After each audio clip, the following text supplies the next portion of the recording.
Doug, what time is it? You don't know the years. You know what time it is? No, it's 7 o'clock. 7 o'clock. All right. Tim would have known what time it was. Oh, God. Where is Tim? I just thought of something. He texted me yesterday and said, "Are you feeling better?" And I said, "Oh, yeah, doing it." And I realized I never said to him, "How are you feeling?" Oh, no. Never thought of that. It's all about you. Okay. Gosh, that's right. The listeners will take care of that. Yeah, Tim? I'm sure. Under the weather, Martin, Doug, Jackson, Chairman Kurt with you. TMA, the morning after, brought to you by Brown and Crouppen here on 101 ESPN. A wonderful Thursday, Doug. We've locked and loaded. Feels like it, yeah. Because we're going to talk about all things New York. Cardinals running roughshod over the Mets. Brad Thompson's going to check in at about 9:30. Part of the Cardinal broadcast, of course. And then Larry Hughes played for the Knicks, NBA vet of about 15 years. Get some instant analysis from him at about 8:30. I knew papers would approve of that. Larry was just here a couple weeks. He's great. Love Larry Hughes. But there's a thing called the Lifetime Roofing Lead. And, Doug, a historic night in the history of the NBA. Spurs had a 29-point lead.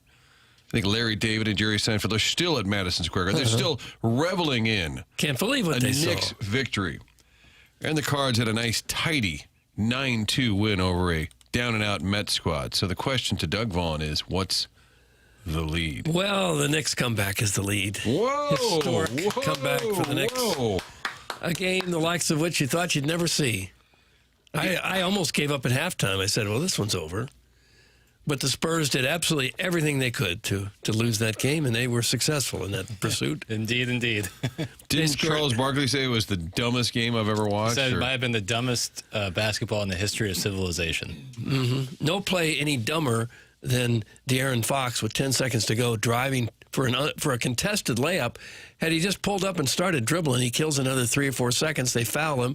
He hits a free throw or two, and at least the Spurs, if the Knicks hit a buzzer beater, the Spurs probably are still tied. Unexplainable. It's unexplainable. Even if you had an open layup, you dribble out the clock as much as you can and wait for them to foul you. Unexplainable from De'Aaron Fox. Because the layup only puts them up by 3. Only up by 3. So the Knicks could still come back. With like 8 seconds left. Yeah. So much time left. You got to and he's one of the fastest players in the NBA. You got to sprint to the corner and wait for them to come foul you.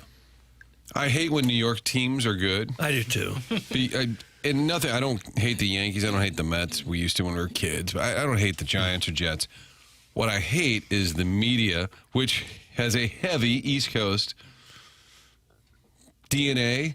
That's all they talk about. However, this is different. This being a historic, they're going to revel. I mean, I'm not going to turn to my right because it's probably like an up vehicle. It's going to be obnoxious. I can't do it. The Cardinal game's on. Oh, good. Cardinal game's on. We throw a little wager on that? But this is different because it was just an epic fail by the Spurs and a huge comeback by the Knicks. But New York is going to go, this is just New York insanity for a couple of days. But if you're a fan, there's 2 things. You have the epic comeback and you have a game-winning shot. So if you just had a game-winning shot, you'd be like, oh, my God, we won the NBA Finals on a tip. Oh, my God. And you had the massive comeback. The hand of OG. I like that. That's what they're calling it. I think the Knicks are going to have to be careful not to celebrate too much. Yeah. Thinking this is over. They're probably celebrating tonight and last night like well, luckily they don't play again until Saturday. So they got some time to get over it. But I think we're going to see a different game in San Antonio Saturday. I would expect the Spurs to win that one. I think the Knicks may not have that kind of magic up their sleeve anymore. I know it's easy to come to the conclusion, well, this series is over, it's over. I wouldn't think it's over just yet. San Antonio's pretty good when they get it rolling. That first half, they played about as well as a basketball team can play. Yeah. They scored 76 points in the first half Couldn't miss and from 3. 30 in the second half. Yeah. Could not miss from 3. Very unimportant. Do you remember the over-under yesterday? 216.5. Was it? I think so. I thought it was around 212. Okay, so they ended at 213. At halftime, I said, holy crap, they're going to score 400 points. Yeah, right. I mean, 41 points in the first quarter. How much heat on Mitch Johnson, which most people listening, who's Mitch Johnson? San Antonio Spurs coach, not Popovich. Is he eating it now? Yeah, a decent amount. Obviously, he's the head coach. He's going to have to take a lot of the blame, but I think a lot of people right now are, I'm assuming Spurs fans are quite upset with De'Aaron Fox for exactly what Doug talked about. You have to have the presence of mind. on a team that's so young like the Spurs are, he is the veteran, kind of like the guy who you rally around. He's been in the league for a long time. For him to make that mistake, if it was Stephon Castle, if it was Champagny who made that mistake, it's like, all right, well, these guys are young. But that is a veteran making a huge mistake. Now, it has nothing to do with the fact that they gave up a 29-point lead. One play is not the main reason there. That's a team thing. That's a Mitch Johnson thing. But that's what people are going to focus on. On the shot by Brunson that was tipped in by Anunoby, so Wemby kind of flashes, right? And at Brunson. But if you watch the video, then he kind of runs towards the rim. Right. Well, Wemby, who's 7'5", 6", he's watching the whole thing. I don't know if he could have gotten involved. No, I think the issue. So Anunoby inbounds the ball at half court. Brunson gets it. De'Aaron Fox is guarding Anunoby on the inbound. Fox and Wemby go to contest Brunson's shot, leaving Anunoby a clear lane to the basket. He's an unbelievable player, two-way player who is always going to crash the rim on a shot like that. And so he got a free lane to it. Why did they need two guys contesting when you had Victor Wembanyama at 7'5"? However, just mere seconds prior, Brunson did hit a three over Wembanyama's hand. So maybe, but I saw him going down the lane. I'm like, I just want to. Could he have jumped me 7'6"? He might have been able to get a hand. I would he rather him stood and watched. I would rather him contest a Brunson three. Agreed, but I'm saying I think he could have done both.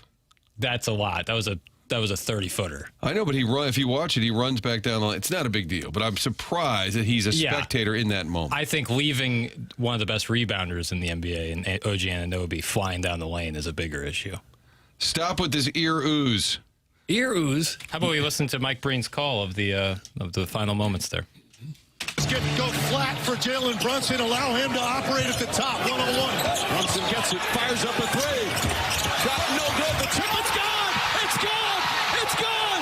With 1.2 remaining. Knicks take the lead.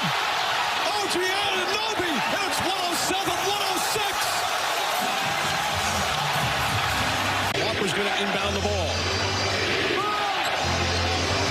No timeouts left. They have to get it in. Harper lobs it inside. Castle hasn't lost it. That's it. It's over. The greatest comeback in NBA playoff history. The Knicks pull off the miracle comeback and lead it 3 games to 1. Now 1 win away from a title. You know, the Spurs were pretty close to completing that play there at the end. Had the pass from inbounds been a little higher. It got tipped. I know. Had he passed it a little higher so it not get tipped. Yeah, I see what you're saying. The guy may have caught that and had a layup. Yeah. That would have broken some hearts. Yeah, that would have been brutal for Knicks fans. But yeah, Karl Anthony Towns deflecting the pass a little bit. But nothing else went right for the Spurs in the second half. I don't know why that would. Brutal. Did you see Taylor Swift dancing with her homegirls there on the court? I did. Alana Haim and Esty Haim. Now, she is a Knicks fan known as... Who knows? It was good theater last night, whether she. But I was wondering, is she known as a Knicks fan? She's My not mom from was New mad. York. My mom said, well, she was at the Cavs game. I said, Mom, that was because of Kelsey. Right. Well, she's a Philly native, is she not? I don't know. My mom told me she was from Nebraska. I said, Mom, I think No, I that's think she's wrong. from Philly. We'll have to look it up. Couldn't possibly know where Taylor Swift Well, is she's from. like from somewhere smaller in Pennsylvania. I'm almost positive. Okay. Well, she was into the game last night. Screw the NBA. The lead is Tim's health status, Doug. I don't know. Some big tough. He's mad at you because what is Tim's health status? He believes I picked the wrong lead. Guys, the only reason this has been a big deal is because it happened in New York. Talk about the Cardinals. That's from Frank Drebin's Ghost. I think even if the Spurs had collapsed last night in Philadelphia, people would be like, oh, my God. The biggest comeback in finals history. It was 29 points in the second half. Third quarter. Yeah. Yeah. We're talking deep, it's like 7.5 minutes into the third quarter. They just kept making one mistake after the next. And you can blame it on the coach, I guess, but the Spurs, they just didn't hit shots. Yeah. They went They ice had all cold. kinds of shots they couldn't hit. They missed 9 shots in a row there in the fourth quarter. It was brutal. She's from Reading, Pennsylvania, Yeah. according to the text line. Doug, when we need information, we could look it up, or we could just read a text and assume that it's true. That's the Air Comfort Service text inbox. One way to get involved, you also have the Michelob Ultra YouTube chat, where you can watch this show, and you can call in on the Collier and Thompson phone line. 7 o'clock hour, powered by Healthcare Evolution. They bring you Papers Hair every day on this program. They sure do. And we have the Polos Plus. dossier, which we mentioned. Larry Hughes at 8:30, former New York Knick, NBA vet. I'm sure I would love to see his group text that he's in, going around with the Allen Iversons of the world, just talking about that particular game. And then we'll get into the Cardinal game as well. They are red hot. That's 6 in a row. Some folks upset with Doug because he chose the Knicks. No. I honestly thought you would. I still thought Doug would say the Cardinals. No. Anyone upset is either doing some shtick or misguided. Well, then the entire text line is doing shtick. Well, there are still more St. Louisans concerned about what happened to the Cardinals than what happened to the New York Knicks. But in the big picture. In the big picture, that's a story that we haven't seen before. It is for a championship, at least a championship series. And the Cardinal game was kind of a stomping. They're too good. It's not fun. Right. Well, the Mets look totally make the games closer. The Mets look totally uninterested, don't they? There's just a vibe around them, just an aura that says, we don't really care. At least that's the sense I get. Hey, Nitwits, Taylor Swift is from Hendersonville, Tennessee. Doug, she's either from Tennessee or Pennsylvania. Is Henderson right outside of Nashville? Yes. It's probably where she lives now, in a compound. It's not shtick. Basketball's stupid. That's from Dirty Chewbacca. Huh. Good stuff. Just don't care about basketball at all. The sport itself is stupid. Another day of association garbage and zero drops. TM has really changed its colors. Okay, leave us alone. Papers. Is something funny? No, because I like when you get a little rattled. Don't let them do it to you. I'm fine. That is part of this shtick. I'm fine. Doug, nice use of the word aura. That's from Sweet Sweet Kai. You just kind of get that sense sometimes around teams that this team is here to lose. And that's kind of what the New York Mets look like right now, to me. Yeah, boy. Uninspired baseball in Queens. Cardinals 9-2 winners. That's 6 in a row. They're 9 games over 500 for the second time this year. They're going for back-to-back sweeps. You got Weatherholt with 3 hits, Doug. You had Jordan Walker. He now has a career high in home runs, sitting here on June 11th. He's got 17. He's played 64 games. He hit 16 homers, Doug, his rookie season. How many games do you think it took to hit those 16, which he's already surpassed this year? Oh, I'll say 100. 117. Okay. He's now on pace for 42 homers, 130 RBIs. And I think I see a lot of it on social media. Hey, let's get this guy to the All-Star. I think that's taken care of. I would Every think. team is, this is a month ago you could have said this. Every team gets at least one. We've had years where Paul DeYoung was hitting like 240 and got the spot. Yeah. So we don't need to lobby for Jordan Walker to make the team. You could start arguing maybe Alec Burleson should make the team. Yeah. RBI count now at 52. And you got Andre Palante kind of quietly. Doug, just kind of a sneaky 7 wins right there. He's been very good. Yeah. ERA is under 4 at this point. I think McGreevy is a possibility for the All-Star with the ERA under 3. I think Riley O'Brien with his, 17 saves at the moment. Could I offer you Alec Burleson? Yeah, if you rewind the tape 30 seconds ago, that was... As a first... Well, I'm trying to find some drops to play. What do you want? This is exactly what I'm talking about. Oh, my God. This is exactly what I'm talking about. Oh, my God, he's gone. Oh... I just think you, Doug. I think Burleson can make the All-Star game. Hey, Jackson, Doug and I over here were discussing the All-Star game. What do you think about Burley maybe making it? Love it. I think he could make the argument. However, there are usually a lot of first basemen who put up even better numbers. Right. Tough position. Good batting average, good RBI count. He's going to be padding that home runs. Matt Olson will probably be not a wow starter. number, but yeah. But it doesn't matter. Bottom line is they're playing great. I really liked that lineup last night. And at first, you're thinking loading up on righties to face a right-hander, but it was going to be a bullpen start. They knew the second guy in was going to be a lefty. So Velasquez gets to start. What does he do, Doug? What's that Nelson Velasquez do? He hits the ball hard consistently. I mean, he really hits it hard. And also made a fantastic catch in left field. You see that? Play him more. Okay, so your lineup, Weatherholt, Herrera, Burleson, Walker. You know that every night. There's your 4. And then they went Nootbaar, Wynn, Velasquez, Church, Fermin.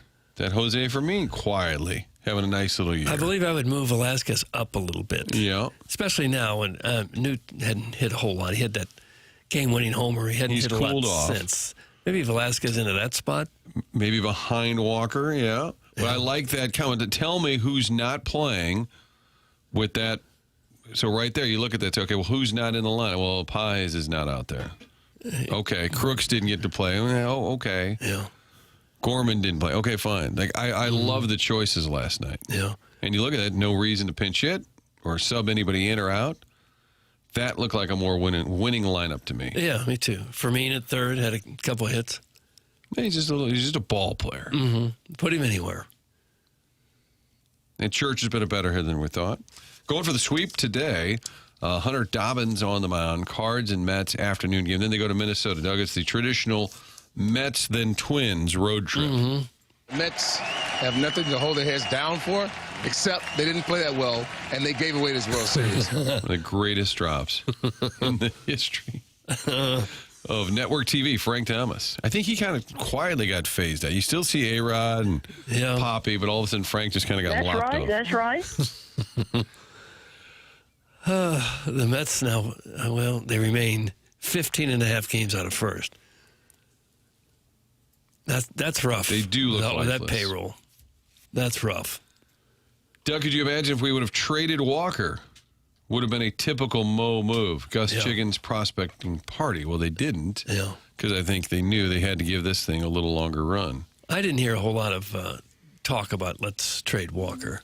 Not from anyone of substance, of fans. I've heard it who about want to trade anybody who has a bad outing. Yeah. You hear it a little about Gorman, where people kind of believe that what we see is what we're going to get. Yeah. Trade value.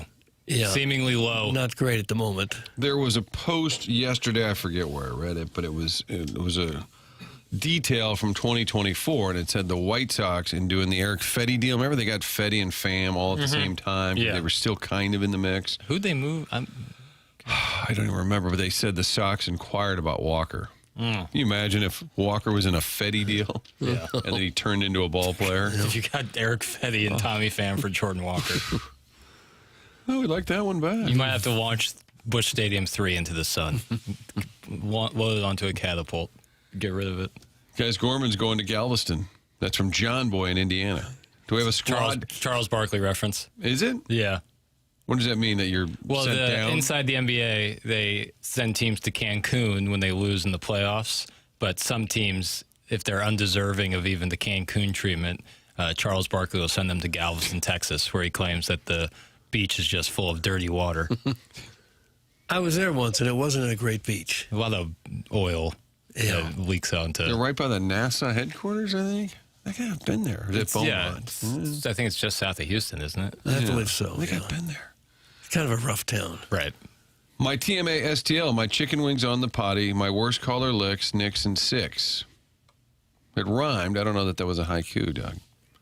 Yeah, I could buy the Knicks and 6. I really think the Spurs will turn it up Saturday. At home. Yeah. Almost days guaranteed. rest. Mm-hmm.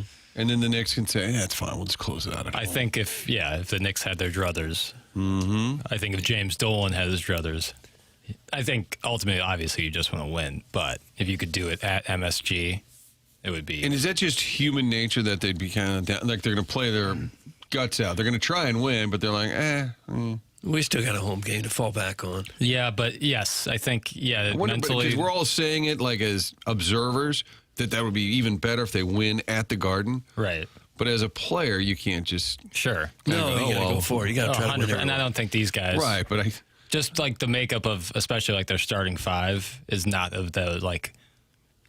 I don't know if I have like any quantifiable data to back this up, but it just seems to me like the guys, when you're talking like Jalen Brunson, Mikal Bridges, Karl Anthony Towns, OG Anunoby, these guys are there for one thing and one thing only, and that's to win basketball games. At the same time, I think James Dolan, the owner of the Knicks, wouldn't mind if they had another Game 6 and he could make another $100 million off that another game. No doubt. And he's a showman, He didn't put the Sphere in Las Vegas for nothing. He was the guy who did that? Yes, sir. That's his baby. I haven't seen that yet. The Sphere? I haven't. No, yes, the Sphere. I haven't seen it. Seen it like you haven't been in it? Well, I guess you haven't been to Vegas. I have been to Vegas. No, I'm saying since it's been built. No, not since it's... Have you been there? I've been to me and Kurt went out to Vegas for our friends over at Circus Sportsbook, right. Yeah. 2023, and we saw it, but we did not go inside of it. I want to see the Wizard of Oz there. Yeah, I think that'd be cool. I think that would be cool. I'd like to see a show there. Yeah, they say a concert there is just unbelievable. Yeah. Now, One day. earlier, Jugs in D.C. said he was going to take the train to New York for Game 5. It's going to be in San Antonio. So don't take the train to New York. Well, unless you want to You just have a hang watch out. party, which Yeah. they sometimes have. How long would that take to take a train to New York? From D.C.? Well, from here. From here? Yeah, if you were here. I don't believe Jugs is actually in D.C., is He he? is. Yeah. I think he is. Oh, yeah. He sent pictures. Yeah, he's in D.C. So he's what, in Congress? yeah. He works, I think he's government adjacent. Speaking With of that, whatever he does. Did you see the catch Eric Schmidt made Unbelievable. last night? The laying out. Laying out and comes up bloody. In a Cardinal hat, too. Former Desmet Spartan. Yeah, And then he played at Truman State. Yeah, you could tell he played a little bit. Doug, you can get to New York on a train from St. Louis in just shy of 27 hours. Oh, wow. You could drive it in a lot less than that, couldn't you? I bet it's 16. about 16, 17 hours. Yeah. Yeah, but the train's more folksy. It is. Yeah. Yeah. Every summer I It say, stops more, which is nice. every summer I'm saying, this is the year I'm going to take the train to Chicago. Oh, love doing it. Have you've done it? Yeah, I did it with my brother when we went up to... Recent, yeah. Yeah, a year or two ago. And I then don't we know the years. Took the train up to Milwaukee after that. How many stops does it take between here and Chicago? Decent amount. Like half a dozen But or it so? really, the difference in time of, by the time you like get through traffic, if you're like going downtown, like if you're going from St. Louis to Union Station in Chicago, which is right there by the Willis Tower, like you avoid all the traffic of Chicago. It's basically about the same amount of time as it would take to drive. Yeah. And you can relax and read instead Relax. of white-knuckle drive Yeah. at 85 Right. miles an hour. It's like $50-$60. Pretty empty? Yeah. Depends on the day, depends on the weekend, but you usually have some space. Yeah. A lot of people getting off at Kankakee. On the way there, from my experience and some friends' experience doing it, the train there is nicer on the way there. Like you get a little bit more leg room. It's nicer. And the way back, it can get a little tighter. Oh, no. I wonder what that's about. I don't know. But Can you I've just had, hop in a boxcar and end up somewhere? Like a hobo? like you're on like you're on the lam. Just in run along theory. next to it? And, Yeah, and hop in and... I always thought they should be rewarded for that because that's a hell of a jump to get on. Yeah. It's They just, incredibly like- dangerous. But how do you know where Absolutely. that train is going? You don't. That's kind of the fun of it, I think. Huh. Well, it's going west. You can kind of say, okay, and then you're going east. Okay, but then I guess they could always pivot. Why did you try that? I mean, safely, Kurt, but then call us and let us know where you are. How you gonna Kurt's travels. How are you going to get up to speed? Oh, I'm fast. You're train fast? I probably would get it like when it's first kind of getting going. Okay. That early chug? Yeah. Could I count on one of you to pick me up? From I'm in, like, wherever, Topeka or wherever they something? spit you out? I'm just really pressed for time. Yeah. I guess if you had your Google my Maps, wife you I could need track to- where you're going. Sure. I got plans this weekend. Sorry. I got to go grab Kurt. He's in Lincoln, Nebraska. Yeah. On the What happened? Boxcar. He just hopped on a train. Oh, my God. It'd be a nice adventure, though, wouldn't it? I don't think I have that club in my bag, but there's a part of me that sounds like that would be a lot of fun. Yeah, and video everything to see what happens to someone along the way. Yeah, that would be cool. Well, I think they're going to come along at night and like clock you in the head. Probably. Well, you have to get Get off. you off You the have to get train. off before nightfall. Maybe I'll grab Ken and me and him Nightfall. can take a little adventure. There you go. Sounds I like don't a think he's lot of gonna effort. be hopping. Yeah, I don't know if he's going to be hopping on anywhere. I guess he could smoke there. He gets thrown off stupid train anyway. You're not talking about jumping on a passenger train. No, But like a cargo, like a box, like an Yeah. empty box car, like the Okay. one that got stuck over before the fight over on the east side. Oh, yeah. Okay.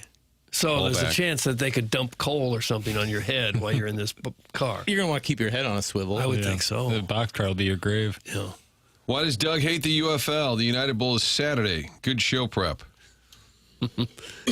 Well, because the Battlehawks aren't in it anymore. That's right. Right. I've lost my interest. Does that mean you're going to have a pregame show, Martin? No, it is not on Fox this weekend. We are all soccer all the time. Yeah. I don't know if you've heard, but Oh, yeah. the World Cup is coming. Yeah. And it's coming to Fox. Sure.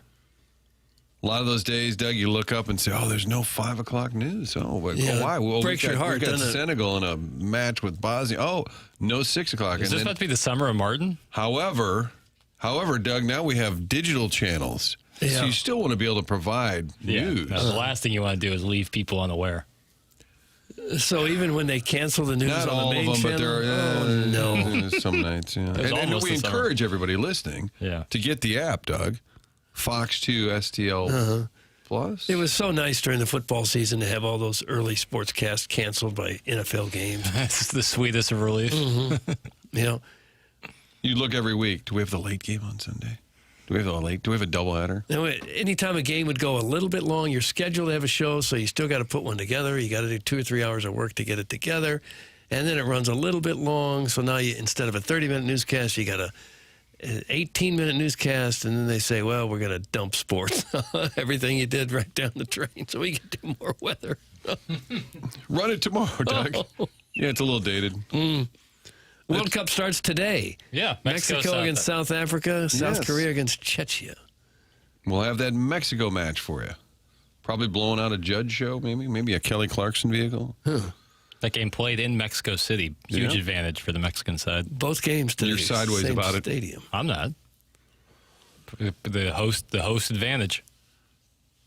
U.S. begins against Paraguay. You got to see Paraguay. Tomorrow. Yeah, tomorrow.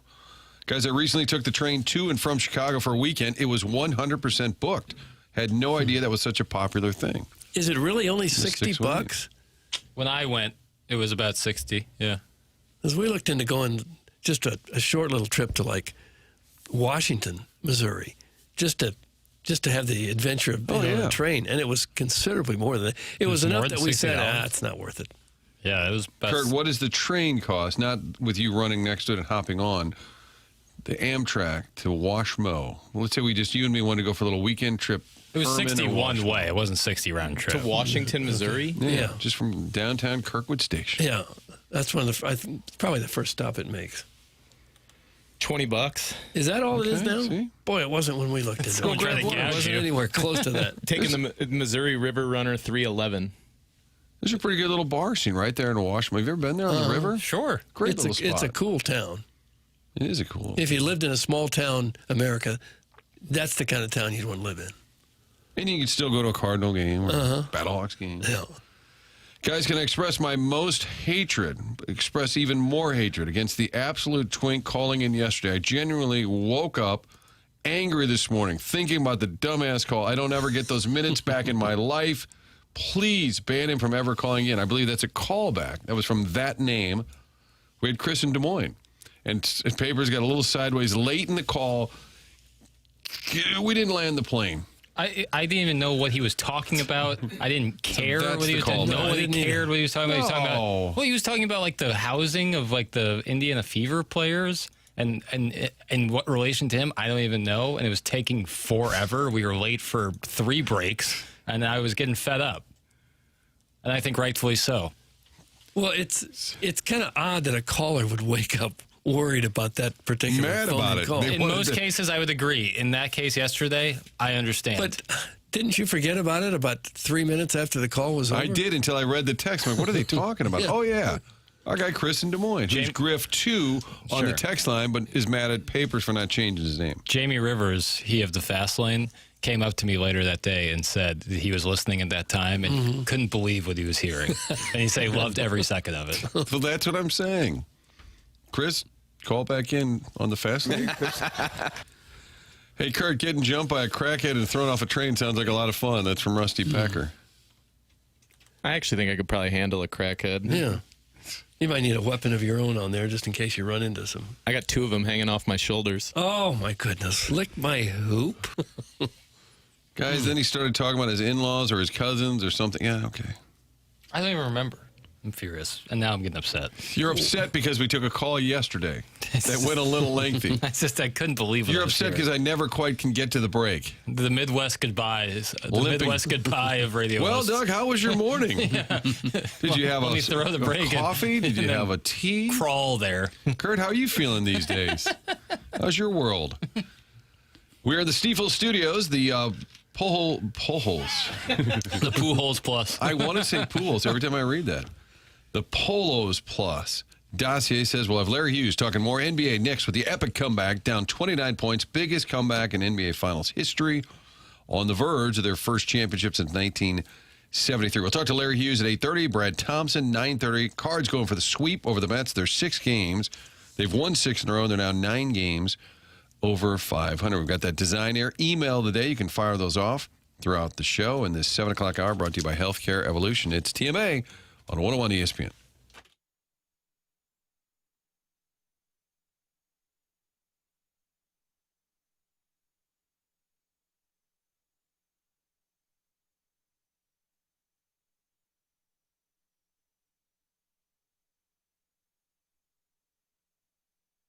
Lifetime Roofing online at lifetimeroofingstl.com, serving the St. Louis metropolitan area since 2005. It's veteran and locally owned business. That's Dustin McClendon and his team at lifetimeroofingstl.com or by calling 314-800-0426. They are award-winning and A-plus rated, and you can ask about their literal lifetime warranty on new roofs in James Hardy Siding. High-end customer experience, dedicated project management from start to finish with detailed inspections before every project. No surprises mid-job. That's so important if you are looking to tend to your roof. Clear scope, clear pricing, and no change order games. With Lifetime Roofing, online at lifetimeroofingstl.com or by calling 314-800-0426.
Papers, when you go to sports radio school, they give you a CD on the way out. This would be on that CD. 100%. Here you go, bumper boy. No, I bump in and out with that. I meant to have a different thing, but I literally hadn't run out of time. Is the broadcast center still open in Clayton?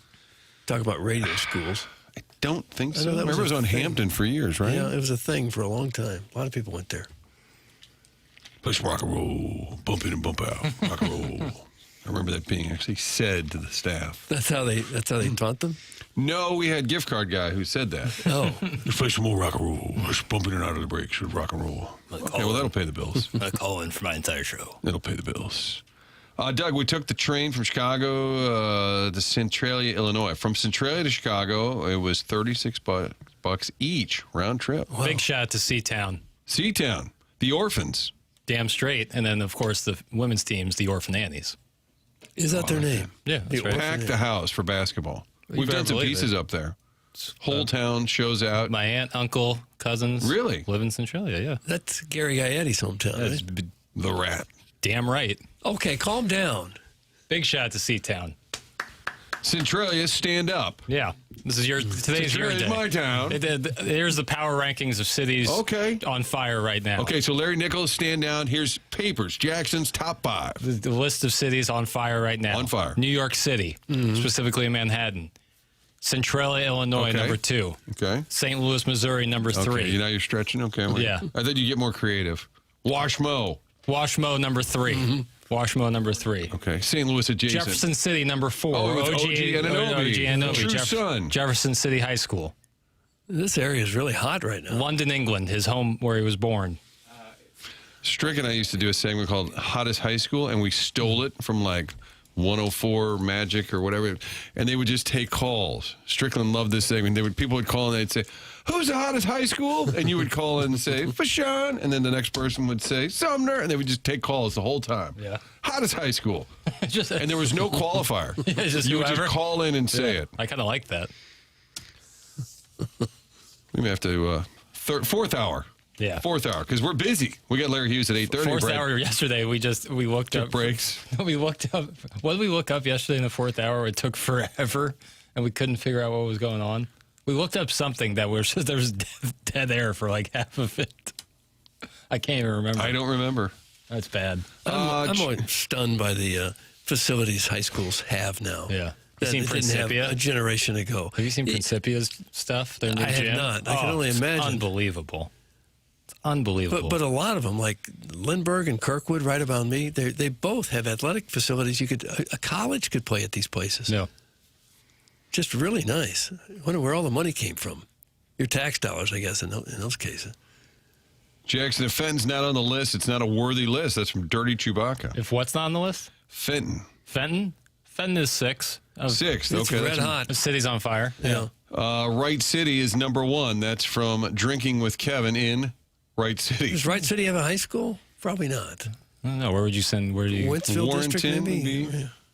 Isn't Warrenton right down the road? You're looking at the wrong guy there, Chief. Hottest high school west of Troy. Yeah, south of. That way. Yeah. Chairman Kurt told me during the break that there's a caller that I guess has some history. Why do I not know the history of Vianney's hottest mom? You're not up to that season yet, I have to guess. So this is an old school caller? HD2 era. Yeah. HD2 era. So, okay, be ready, in a Doug. post-gift card world. Okay. Push rock roll. Okay, this is Vianney's hottest mom calling into TMA, which is brought to you by Brown and Crouppen. Oh, Martin, you need not worry. I'm just, I'm actually calling in to discuss the most wholesome topic of all, which is trains. Oh, yeah. I want to get back on your Amtrak topic. I didn't want to spend any time on the NBA Finals finish. For the Oh, Okay. papers. All right. Well, what is Bad that? start. No, so I've lived in Chicago for 14 years. I'm a St. Louis native, obviously, living in Chicago, so I have a lot of experience with this here Amtrak. And there's 2 things you need to know if you're taking the Amtrak to Chicago. What's that? There's 2 lines. There's the Texas Eagle, which comes up all the way from, you guessed it, Texas. And you don't ever want to book that one because it's coming so far. There's so many opportunities for things to go wrong before it gets to St. Louis. It's like booking a flight at 8 p.m. You're really setting yourself up for things to go wrong. there is the Lincoln service, which it sounds like what Jackson took. That just goes from St. Louis to Chicago only, back and forth. And that's really pretty great. They've improved it in the last few years. Is that the double-decker? That is not the double-decker. I've never been on one that's a double-decker. That's the one I took. Texas Eagle. That's the one I took to Chicago. To Chicago. So maybe you did take the Texas Eagle, and it sounds like you got lucky. First, it was like a early train. Top or bottom? Yeah, top. Yeah, the times are not always great, but you can often, if you buy it, say 3 to 4 months in advance. Usually, to Doug's point, you can do Chicago to St. Louis round trip for about $60. Between 60 and 100 at most. They do sometimes jack it up for holiday weekends, and then. Doug talked about taking it to Washington. They do kind of also do that dynamic pricing. I mean, you can check the price on Monday and it's, $40, and then check it a few days later and it's $120, and then check it a few days after that and it's $50. So, I mean, it changes all the time. So if you're not thrilled with the price, you can just come back in a few days, like the St. Louis I'm going weather. to Chicago. Stand up. But so yeah, and they've really improved it a lot, even in the time I've been, last 15 or so years that I've been riding it from St. Louis to Chicago. I think it gets up over 100 miles an hour in some straightaway stretches. Like Jackson said, it really doesn't take that much longer than driving. The Wi-Fi is not great. It'd really be great if the Wi-Fi was good, because then you could work and do things on it. But how's the food? You can read. What's the food sitch? Food? Oh, Doug, you'd love the food. It's it's like White Castle hamburgers in the microwave. Oh. It's hot dogs. It's pretzels. Sounds like a press box, Doug. It does. It is, and they jack up the price for it, but not too bad. Not like Cardinals style pricing. And then of course, if you so wish, Martin, they do sell beer and wine on there, maybe even hard alcohol. So I like how you dressed you. So that makes it a little more fun, and it's really kind of a microcosm of America. I mean, you've got college kids, who go to Loyola up here, or Northwestern, or SLU down there, going back and forth, going home. You have, without fail, you always have some, and I don't want to speak out of turn, but some like Mennonite or Amish people, some dressed in that manner. You have just really kind of all kinds of different people. So it's kind of cool. And the majority of the time I take it, it sells out. But I think it's really it's been a nice thing for me to get back to St. Louis all these years. How about that? And what was your history with the show as the hot Vianney mom? Was your previous calls? It was just kind of a. Yeah, I think there's a number of guys from around my era. I graduated in 2006 who. It's kind of an inside joke with them, but I've that's always been my name when I've called in, and that's all. Just a name, not even the weirdest name to call into the show, I wouldn't say. Well, what are you doing in Chicago? Oh, I just kind of moved up here for the heck of it and never left. I work in marketing, and I got a journalism degree from Mizzou, just like you, Doug.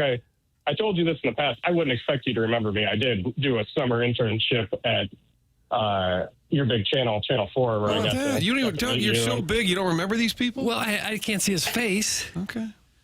I wouldn't. I only talked to him 2 or 3 times. I wouldn't expect him to remember me. And he stood out as one of the nice on-air personalities. Couldn't say that for quite all of them. But shut up, nerd. But no. No, so I've been up here a long time, but TMA has been a nice way to stay connected to St. Louis, so I appreciate what you guys do. You feel very plugged into the sports scene, don't you, when you listen to this show and we segue into Amtrak talk? Exactly, all right. You do. Well, I feel really... What were you going to say, sir? Don't be a stranger, and by that... Call in after the morning after whenever you'd like. No, I'm kidding, of course. We're just saying goodbye. I'm working on my goodbyes. You should hop in on after the morning after sometime, but I'll talk to you guys later. Have a good day. Well, all right, thanks, sir. Vianney's hottest mom. I was trying to say goodbye. Yeah. I'm struggling with the goodbyes. Yeah. And then you didn't help because he was still there. I know. I feel like our callers linger. Oh, big time. Well, I mean, you could control that. But I want to be kind, We say, okay, see you later. And then like 30 seconds later, yeah, I agree, Doug. That's a great point. It takes some stones to call in, So I want to give them, wide berths. But eventually, we are a radio program. They're like a train that has to make some stops. But ours is a show where friends feel they can drop by at any time. It's a real, dichotomy there. Mm-hmm. Open phone lines. I think, is it John Boy on hold? John Boy? Yes. Who's John Boy? We should probably first say we've received several texts saying Wright City does indeed have a high school. I've just not ever heard it. I don't we think. covered that. It's important that we get on that. Yeah. And actually, I think I've been out there. That's the greater Innsbruck area, which is that whole area out there is exploding. Yeah, Innsbruck is Kurt, cool. did you not text me and say John Boy was on the line? I see did. callers on there. And just to save me another text, John Boy and Doug's quarter zip, Oh, blue feet. Oh, Doug's Quarter Zip is our chant guy. Yeah. which he has a question about, and also something about jet skis. Okay, so but to be fair, I'm not playing favorites here. John Boy, not the Twitter John Boy, but a caller John Boy is on the line. Welcome. Good morning, guys. How are you doing? Oh, we're fine. We're loaded. We're loaded, you can tell. Great. I'm driving to Missouri right now from Indiana. So I was going to ask you, Martin, curious here. Oh, we lost him, Doug. We lost Hello, him. caller. We lost him. All right, well, we tried. That's the end of that. You decided. I gave him time. No, you took my advice and you just got rid of people quicker. Well, that he can call back in. He can call back. Doug's Quarter Zip, however, is our friend of the show who likes to start chants, kind of as a way to get the gang going, the Tarps Off gang. Sure, yeah. And he is with us now, Doug's Quarter Zip. Hey, fellas. How you doing? Well, hello, Quarter Zip. Doug, what quarter zip you wearing right now? Well, I have my little Billiken jacket on because it's so cold in the studio. I have to keep it here. I never know how to dress because sometimes it's really cold in the studio. That makes sense with it being 99 outside. How about a true son like Doug Vaughn wearing Billiken gear? Is this because they berated you at the alumni luncheon we went to? No, it's because it's something I can keep here at the station. It's also on the heels of him saying he's going to be rooting for SLU in that Mizzou matchup. Well, Papers was there that day. Did it not get a little tense? I walked in while it was going on. A couple of gentlemen were not happy that Doug thought they should play SLU. Little did they know Doug was rooting for SLU. Well, not in a big way. I'm just saying I know the people at SLU. I know personally know them. I don't really personally know anybody playing for Mizzou or coaching at Mizzou right now. Wow. Clip that paper. Doug, when Gates calls. Doug. Yeah. I was told by a fellow listener who recognized my voice that I need to call in and ask you about Iggy. Iggy used to say that you need to start wearing 3/4 zips. He said all the way down to the belly button? He wanted to wear a 3/4 zip, I thought. Oh, that's what it was. Okay. He said that you were trying to wear those and that you like to have your nipples out? Okay. That isn't a terrible question. I don't mind wearing a plunging neckline from time to time. No, that's a very good question. Oh, man, I can only imagine what that looks like. That's probably nice. Yeah, it is. I also heard you used to rip jet skis on the Mississippi. I used to rent... Oh, I think you could do it up there by Alton Lake, maybe, right? It sounds dangerous. Huh. If I did, that would have been where it was long time ago. Hopefully not on the Mississippi. Yeah, Get said it taken was up a by long time ago. This is building to something. I can feel it. What is this You're ready building for to? the payoff papers. Did you do my chant on Friday like you said you were? Are you a man of your word? I didn't get a chance to get down to the Tarps Offs. I was literally sitting on the complete opposite side of the ball yard. You couldn't, and you can't walk. No, yeah. You got 9 innings, 2.5 hours. I know. Well, I was locked in, They were playing well. I didn't want to jinx it. That's true. It's a good point. Ever since they stopped doing the chant, they've been just, tearing it up. Red hot. Maybe I am the catalyst for that. Well, that takes leadership to understand that, putting yourself last, make sure you're putting the team first. Yes, exactly. Where's Tim? Okay, He's ill. Tim is out. Under the He's weather. on assignment. I think there was a chance he'd be back Friday, but I'm guessing Monday. If I had to guess. I would guess that as well. Oh, okay. Gotcha. Got to rest up that voice, that beautiful voice. Okay, easy. Did you want to jump into Mississippi? That was one of the suggestions that you're getting. I might do that after this. I'm kind of going over a bridge right now at 270, so I'll do that. Be safe. Okay, that's Doug's quarter zip, and Jackson, you were wrong. It did not build up to something. We did. Well, we cut it off. I think sometimes they like to get you that. snipped him, did you? Oh yeah, you're gone. Okay. Martin, listen, I just hit the buttons here. Well, you were like, hey, thanks, Doug Squarzip, so I ended the call. All right. John Boy's back if you care. And his text inbox, his name is John Boy in Indiana. And he texted in, guys, I'm back on the line. So he's texting in that he's called in. John Boy in Indiana. I'm back. I'm sorry. I had bad service. I'm in Illinois, driving to Missouri. Shout out Illinois. Okay. Still there? All right. So anyway, if Busch Stadium is filled up consistently this summer and keeps getting more packed, Martin, do you think that the DeWitts would have any motivation to put some pressure on Chaim to buy at the deadline, just for the sake that it would definitely fill the pocketbooks a little bit? Do you think that they would put that pressure on Chaim, or do you think they will let him kind of go with the status quo? Curious what your thoughts are. Okay. Real question. That's on a car phone. That's John in Indiana on a car phone. I think the honest answer is that they'll let Chaim do whatever he thinks makes the most sense. Obviously, the DeWitts weigh in, but I think they've given him a fair amount, even much like Mozeliak, a lot of carte blanche. But I don't think they're going to do anything bold at the deadline. What I said is just don't subtract. Like, even if you were to trade O'Reilly O'Brien, what are you getting in return? You know, it's a massive. I think keep the core is what I would say. But no, I don't think that they'll do anything over the top.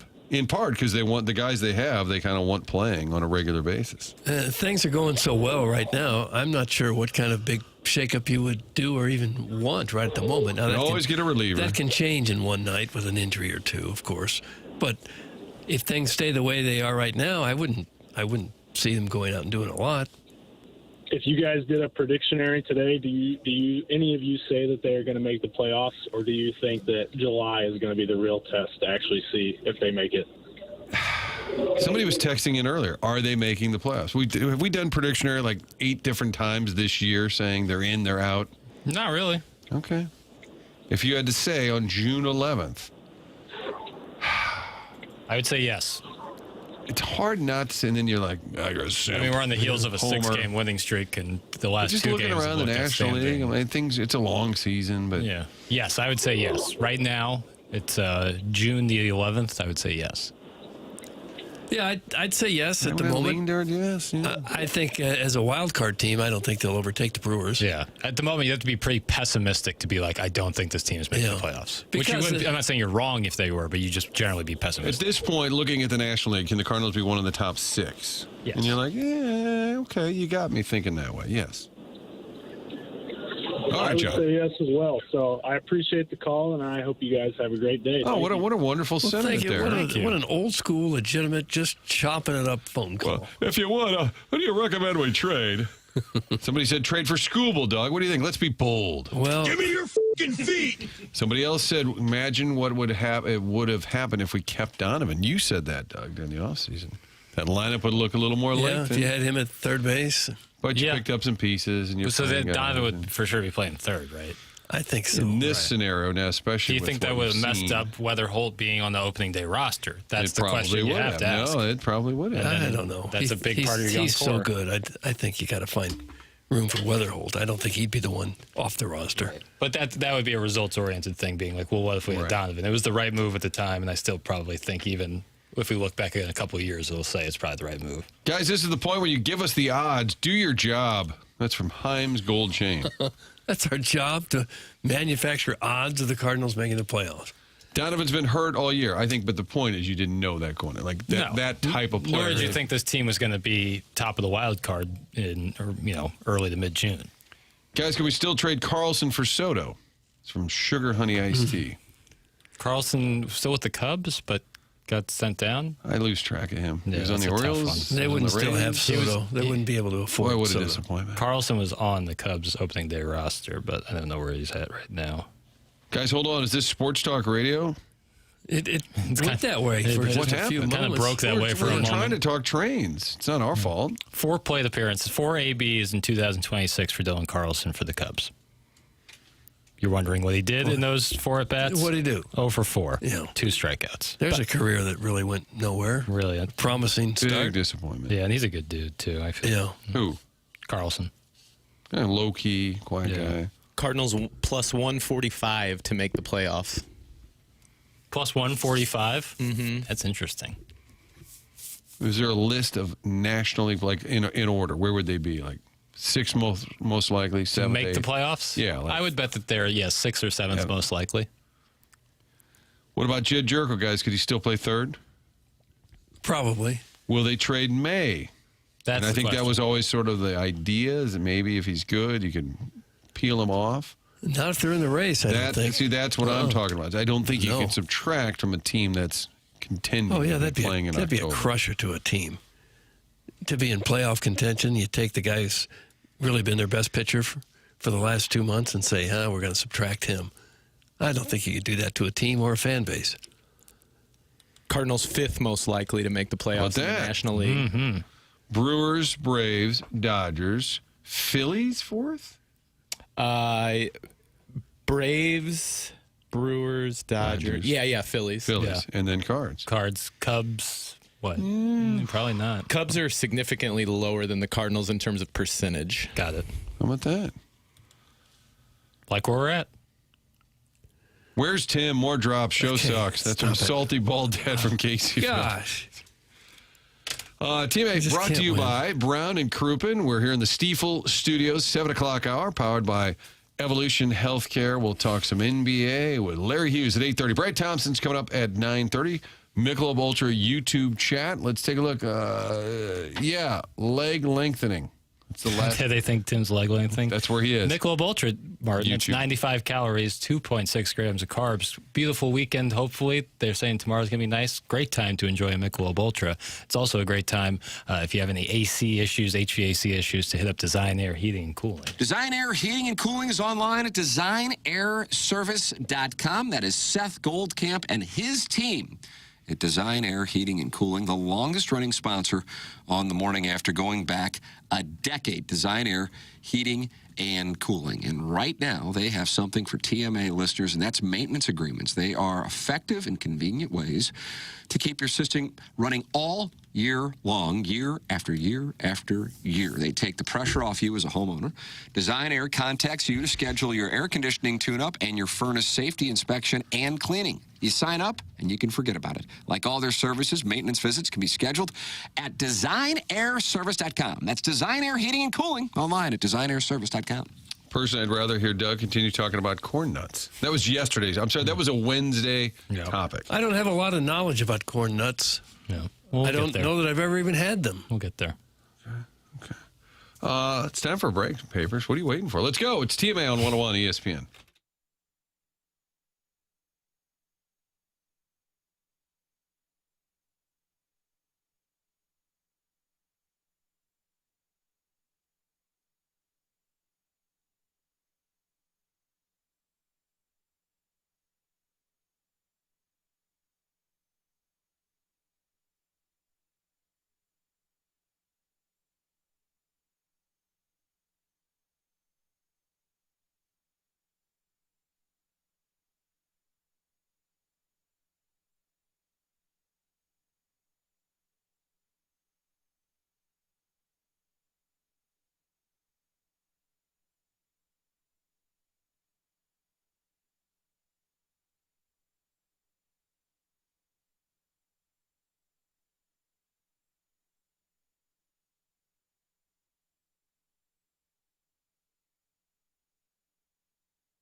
This is Jackson with a SportsCenter update brought to you by Universal Windows Direct. The Cardinals win last night in Queens over the Mets. Back in action today to complete the sweep. 12:10 p.m. first pitch for the Cardinals. Hunter Dobbins on the mound. That was another SportsCenter update brought to you by Universal Windows Direct. You'll be saying, I love my windows.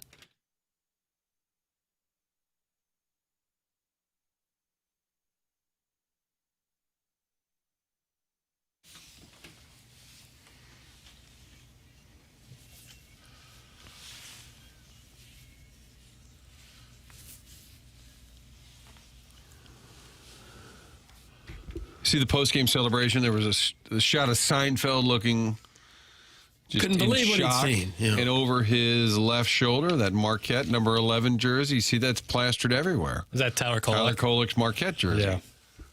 Now in the Knicks. Doesn't play much come finals time. Ridiculous. Yeah, you're trying to win a title and you're not going to play Tyler Kolek? Yeah.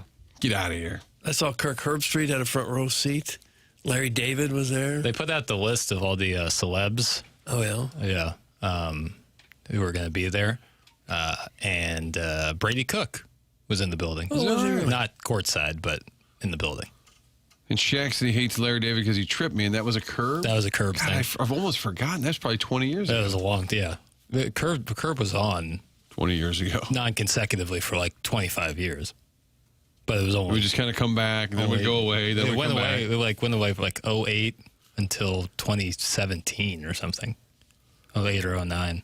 Friend of the show, Charles Barkley, talked about what he witnessed there. The Knicks coming back from 29 points down to beat the Spurs and now lead the NBA Finals 3-1. Ernie, I've been in the NBA for 40 years, probably longer, actually.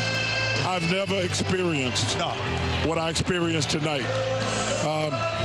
And listen, we're going to have to give the Knicks their flowers. But, man, San Antonio. Chuck, doesn't this surpass the 30 points in a row by LeBron? Yes, that was our best. That was the most amazing thing I've seen when LeBron scored. Until this. Until this. Right. When LeBron put on that show in Detroit that night. Yes. This topped that. And this surpasses it. This is the finals. There's nothing like you're like, I can't believe what I just saw. And listen, if you're the Spurs, man, you got to be kicking yourself. But that was some of the dumbest basketball I ever seen in my entire 63 years.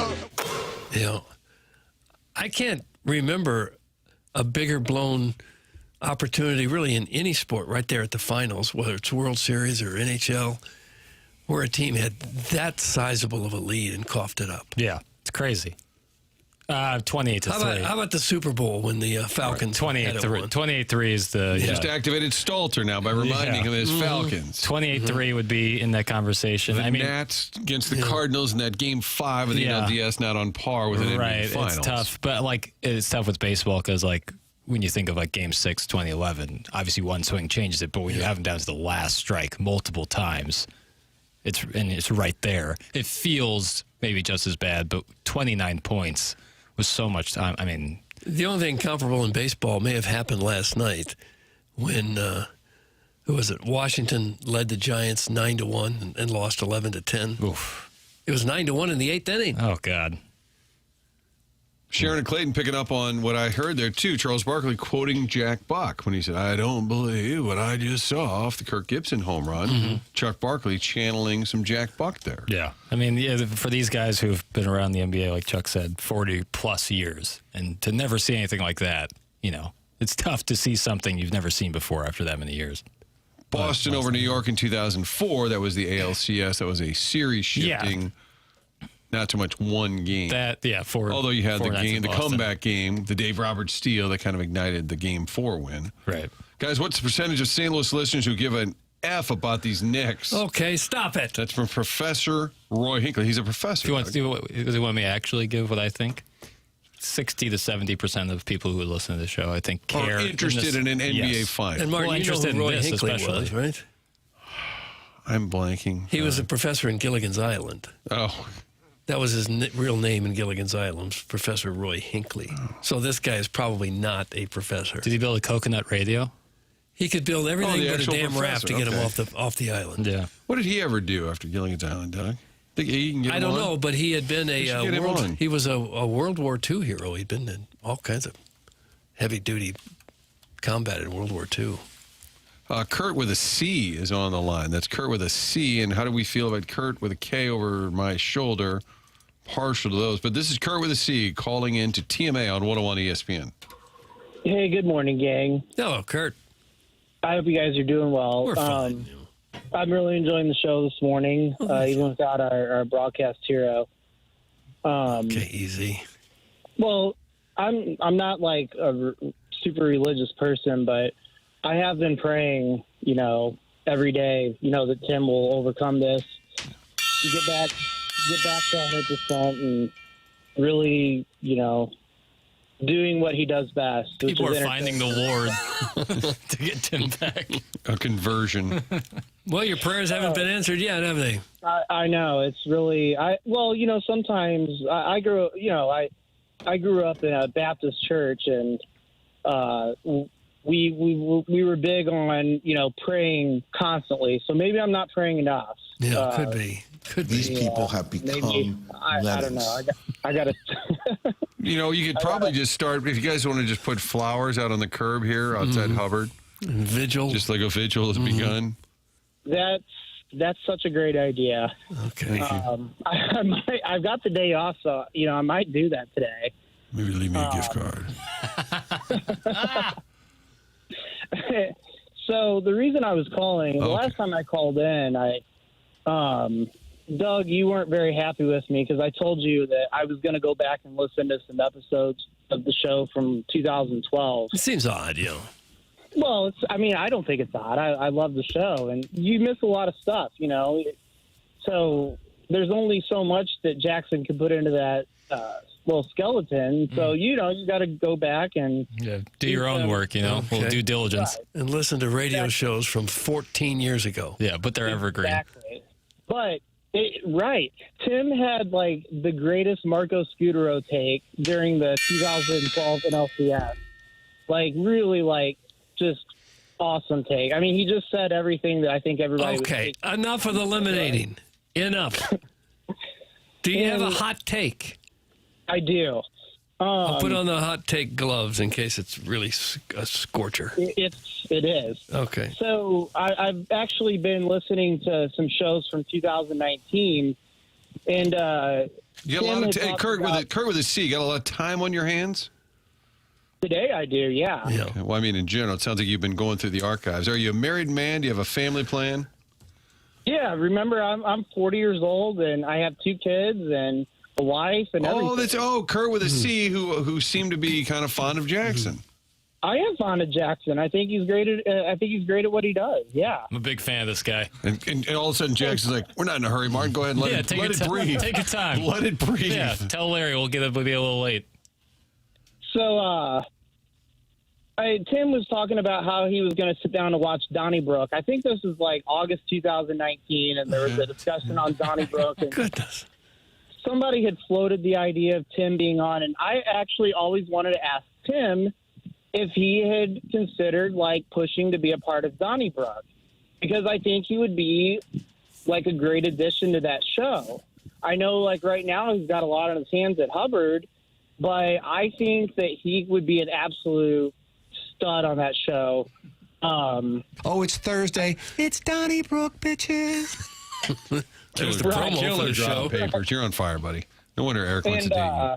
Or Kurt. So, I know you guys get in to do show prep at 4 o'clock in the morning. So, do you guys ever bring it up to Tim? Hey, you really need to look into getting on Donnybrook.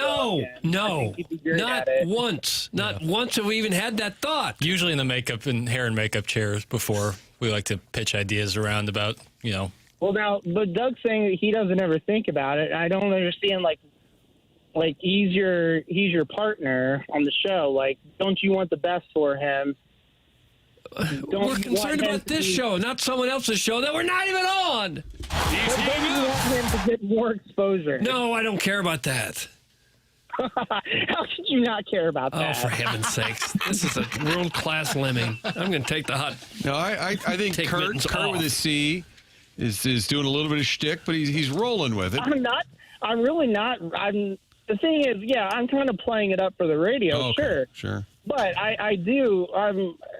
I do want to see Tim on Donnybrook, and I think that, the first step is you guys maybe, you guys have some connections over there. Doug, you're still big in the industry over there. I am not big in the industry. You've got to know some people at Channel 9. I don't know a soul at Channel 9. Not one person. Martin, you've got to know some people. Yeah, and my theory is if you don't know someone, you know someone who knows that person. Exactly. So you can always get to that person. So, okay, Kurt with a C, I'm writing it down, suggests getting Tim on Donnybrook. Yes. Okay. I think he'd be a great replacement, a permanent replacement for the great Ray Hartman. And, Sounds like a serious take. All right, well, Kurt, Papers, is it okay if I wrap the call? Yeah, Kurt, we appreciate the call. How much lemonade must we endure? Thank you. We'll pass it along. Thanks, Kurt. Whew. Good call. Strong call. Rack 'em. That was a good call? Yeah, big rack 'em. Chuck, strong call. Great call. Get the hook, Jackie. Kill it. From Jared Chadwell. If he Interesting, wants to be Doug, when they say, Papers, I think you're great, you do a really good job, he's like, just let it breathe a little bit. Yeah. We're not in a hurry suddenly. No, you don't have to wrap up. If he wants to be on Donnybrook, I'm sure he can make some calls and inquire about that. It's not up to us to have a meeting about it. Well, if we want to keep that momentum going, Martin, Mike has a hot take. Oh. For the love of God, shoot that dork into the center of the sun. I'd say strap some cinder block shoes to him. Get some spelunking off the JB Bridge, but I think complete incineration is necessary. Wow, that's a little strong. That's from Carlos Spicy Winner. Shut up, nerd. Okay, Mike. Start using that one. Mike, this is I'm just looking at the visual you have over there. Yeah, I don't know. I don't is even that know. a man, woman? Hello, Mike. Hey. Well, hello, Mike. We hear you. It was strong. What's going on? Nothing. We thought maybe you had a hot take since you called us. I sure do. All right. Now would be the time. Tony Gwynn is the most overrated hitter in MLB history. Why would you say that? Wow, Doug. I mean, he's not even the best, not even close to being the best in his generation. I mean, Wade Boggs is better. I mean, what made you think of that? I don't know. It's been a hot take that, I tell all my friends because we all love baseball, and that's my hot take, and everybody disagrees with it. The dude that called in about hot takes is just, inspired me. Tony Gwynn could have an 0 for 1,182 consecutive strikeout streak and still would have a career batting average above 300. Absolutely. But if you go back and look at Wade Boggs' numbers, it's not always about the strikeout. I mean, Wade Boggs had a better OPS. If I remember off the top of my head, his career batting average is like less than 10 points less than Tony Gwynn, but he had a better on base. He had, I think, almost the exact same slug. Hell, I mean, I'd rather have, as a pure hitter, Frank Thomas over Tony Gwynn. Because he had more home runs. No, not because he hit more home runs. Well, what is it then? Well, let me ask you this. When you say overrated, is he a Hall of Famer? I think he's a Hall of Famer, but not as a surefire Hall of Famer as everybody talks him up to be. As he had 3,141 hits. He was a 15-time All-Star. Career batting average 338. He played 20 years in the major leagues. How about this, think he's Doug? a Hall of Famer? Tony Gwynn went to the plate 10,232 times, fell behind in the count 0-2 just 709 times. Yeah. And even then, bat 267 from that. What are your this is Mike. Mike, what do your friends say when you bring this up? They say, okay, that's enough. Put the Jaeger down. Let's go. Okay. Yeah, I mean, quite literally, I say Tony Gwynn is the most overrated hitter of all time. They're like, okay, you're talking out of your butt. Oh. Okay.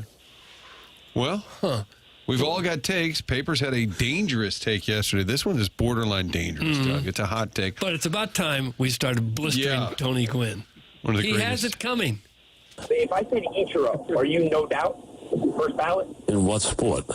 That's a great question. All right, Mike, thanks for the call? Yeah, thanks, Mike. Oh, and there you go. Rap. Okay. Yeah, well, you know what? I think people feel emboldened. Somebody calls in, and then they kind of ground out to short. They're like, oh, okay, I could put it into the outfield. Yeah. And then the next guy kind of lines it to second. And then they say, well, I could probably lay a bunt down. I mean, that's what's happening. I just, what is happening? What made him think of Tony Gwynn right now? Arguably the best pure hitter one of the last 30, 40 years. He's a great player. He's a Hall of Famer. My point is overrated. Based on what? Well, I think Hank Aaron's better. Well, okay. Yeah, agreed. Okay. So are we overrated based on what? What does that mean? He's a Hall of Fame player? Agreed? Okay. Was he a good basketball player? He played in college. San Diego State? Yeah. He certainly got the most out of his physical frame, his physical abilities. Because he wasn't, he wasn't a big guy at all. 5'11", 225. Looked like he was a little bit overweight, but boy, he could hit. He was taken in the 10th round of the NBA draft by the Clippers. They used to have that many rounds of the NBA draft? I guess so. They've dropped down to 2 now.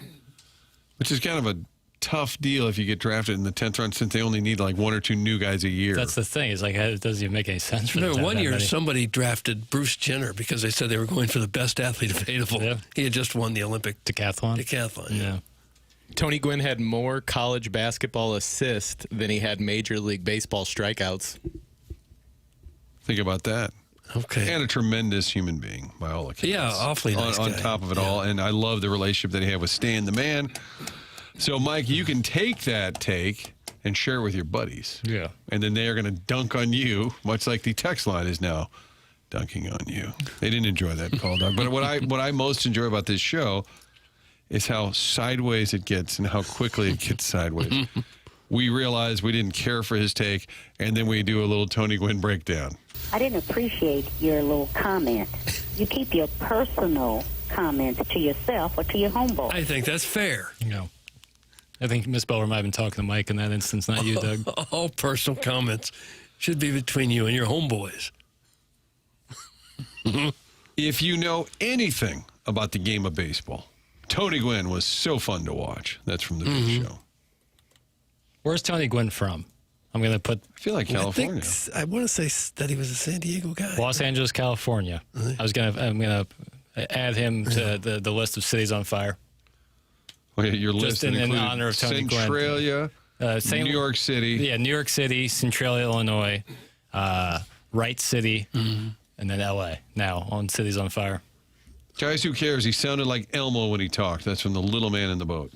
Talking about Tony Gwynn? I thought you were talking about the caller. Oh, you're talking about Elmo. Or are you talking about Gwynn sounding like Elmo? That caller didn't sound like Elmo to me. Well, I thought at the beginning it sounded like Barge Guy, that maybe there was some sipping going on. We I don't know. should consider ourselves lucky because he could have called that take in to virtually any sports radio station in America, and he chose ours. Callier and Thompson phone lines on fire today. Yeah, add that to what's on fire. On fire, the Callier and Thompson phone line. I just added it. Michelob Ultra has the YouTube chat, Air Comfort Service, text, inbox. So many different ways for you to communicate with this show, Stifel Studios. And we've got on the dossier today, which is powered by Polos Plus. I always want to say Pools. Yeah, man, why you keep saying my name? It's Polos Plus. Larry Hughes talking NBA. Coming up 8:30, Brad Thompson, 9:30 Cards going for that sweep into your Hunter Dobbins, part of this now 6-man rotation. Bullpen, boy, the back end of the bullpen should be well rested. Mm-hmm. Off day Monday, didn't need him Tuesday, didn't need him Wednesday. And here you are looking for a sweep before we go to Minnesota for the weekend. Cardinals now 9 games over 500. They did that one other time this season. Romero pitched last night in a game that was already in the bag. Yeah. I guess he wanted to throw more. I think at some point these guys I got to get up and just... Got to throw sometime. Put me in, coach. Yeah, I believe. What would the get in? Last night it was $4 if you wanted a ticket. Now, day game in Queens today. My theory was last night you're going against the Knicks, too. No doubt. So, probably similar pricing, if I had to guess. If you're in the New York area, Jugs, if you can get their stat, tickets to see the Cards, you can get in as low as $10. Nice. How'd you like to be the Mets owner? Is that Steve Cohen? Mm-hmm. And you're paying Juan Soto $700 million, and the team is so bad, you're now selling tickets for $4. Well, it's going to take a while to make that up. Life comes at you fast.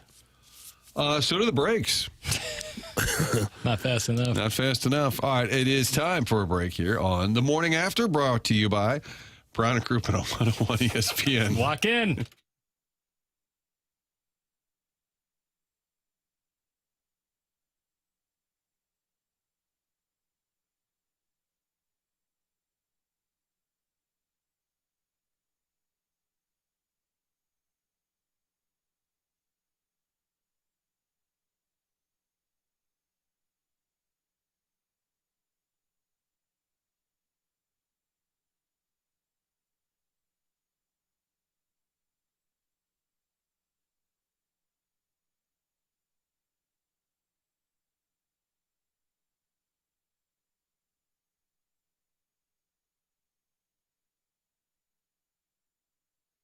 We made the call to Michael's Baths, and they took a bathroom and made it look brand new, and it really changes the feel of the entire house. We've got a kid's bathroom that was beaten down and really old and ugly and just falling apart. They came in, put together a bid and said, here's what it could look like. And boom, that's exactly what it looks like. We're talking about Michael's Baths being a family-owned business started by Michael himself 30 years ago. And if you're listening in the 101 area, they will come to you and put a bid together. And everybody that comes out to the house, they're former installers, so they know the entire process. It makes an incredible difference to have people who have done the job. They're not just sales folks, they're installers, so they know how it works. All of the contractors work for Michael. That also makes a huge difference. Then my wife noted the other day, they were here for 2 weeks working on that bathroom. She said, I never heard anybody swearing down there. Just quality people doing the work. It's the little details like that. So whether it's just doing a shower to tub, a tub to shower, when I take out that tub and make it into a shower. What is that, a shub to tower? We called it one day. Tower That's my to shub. previous stroke that I had on the show. No, but if you're simply just taking out a tub, putting in a shower, or full renovation, changing the entire look, they can do the entire design for you, reasonably priced, family owned and operated. All the reviews are 5-star. Find out more at michaelsbaths.com. That's plural, michaelsbaths.com, or call 636-775-0800. That's 636-775-0800.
8:30 here on TMA, the morning after 101 ESPN. Tim out, hopefully back, we think Monday. Doug Vaughn, Martin Kilcoyne, Jackson Burkett, Chairman Kurt with you on this Thursday. We're talking a lot of Cardinals going for the sweep over the Mets, but also in New York, the record-setting comeback by the New York Knicks. How about a little NBA insight from our guy, Larry Hughes? I'm going to guess he was locked on that game and probably texting with some of his basketball buddies throughout.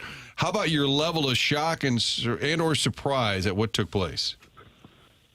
Well, I mean, I was watching the game, definitely locked in. And as that second half, started to roll, I actually wasn't surprised that, that the Knicks came back to win, to be honest with you. What do you think took place? What do you think caused that? Was it on the Spurs mostly, or is it what the Knicks did?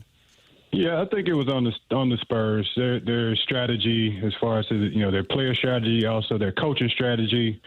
I think in the second half they were down by so many. Mike Brown just kind of got out of the way and let those guys drive and penetrate.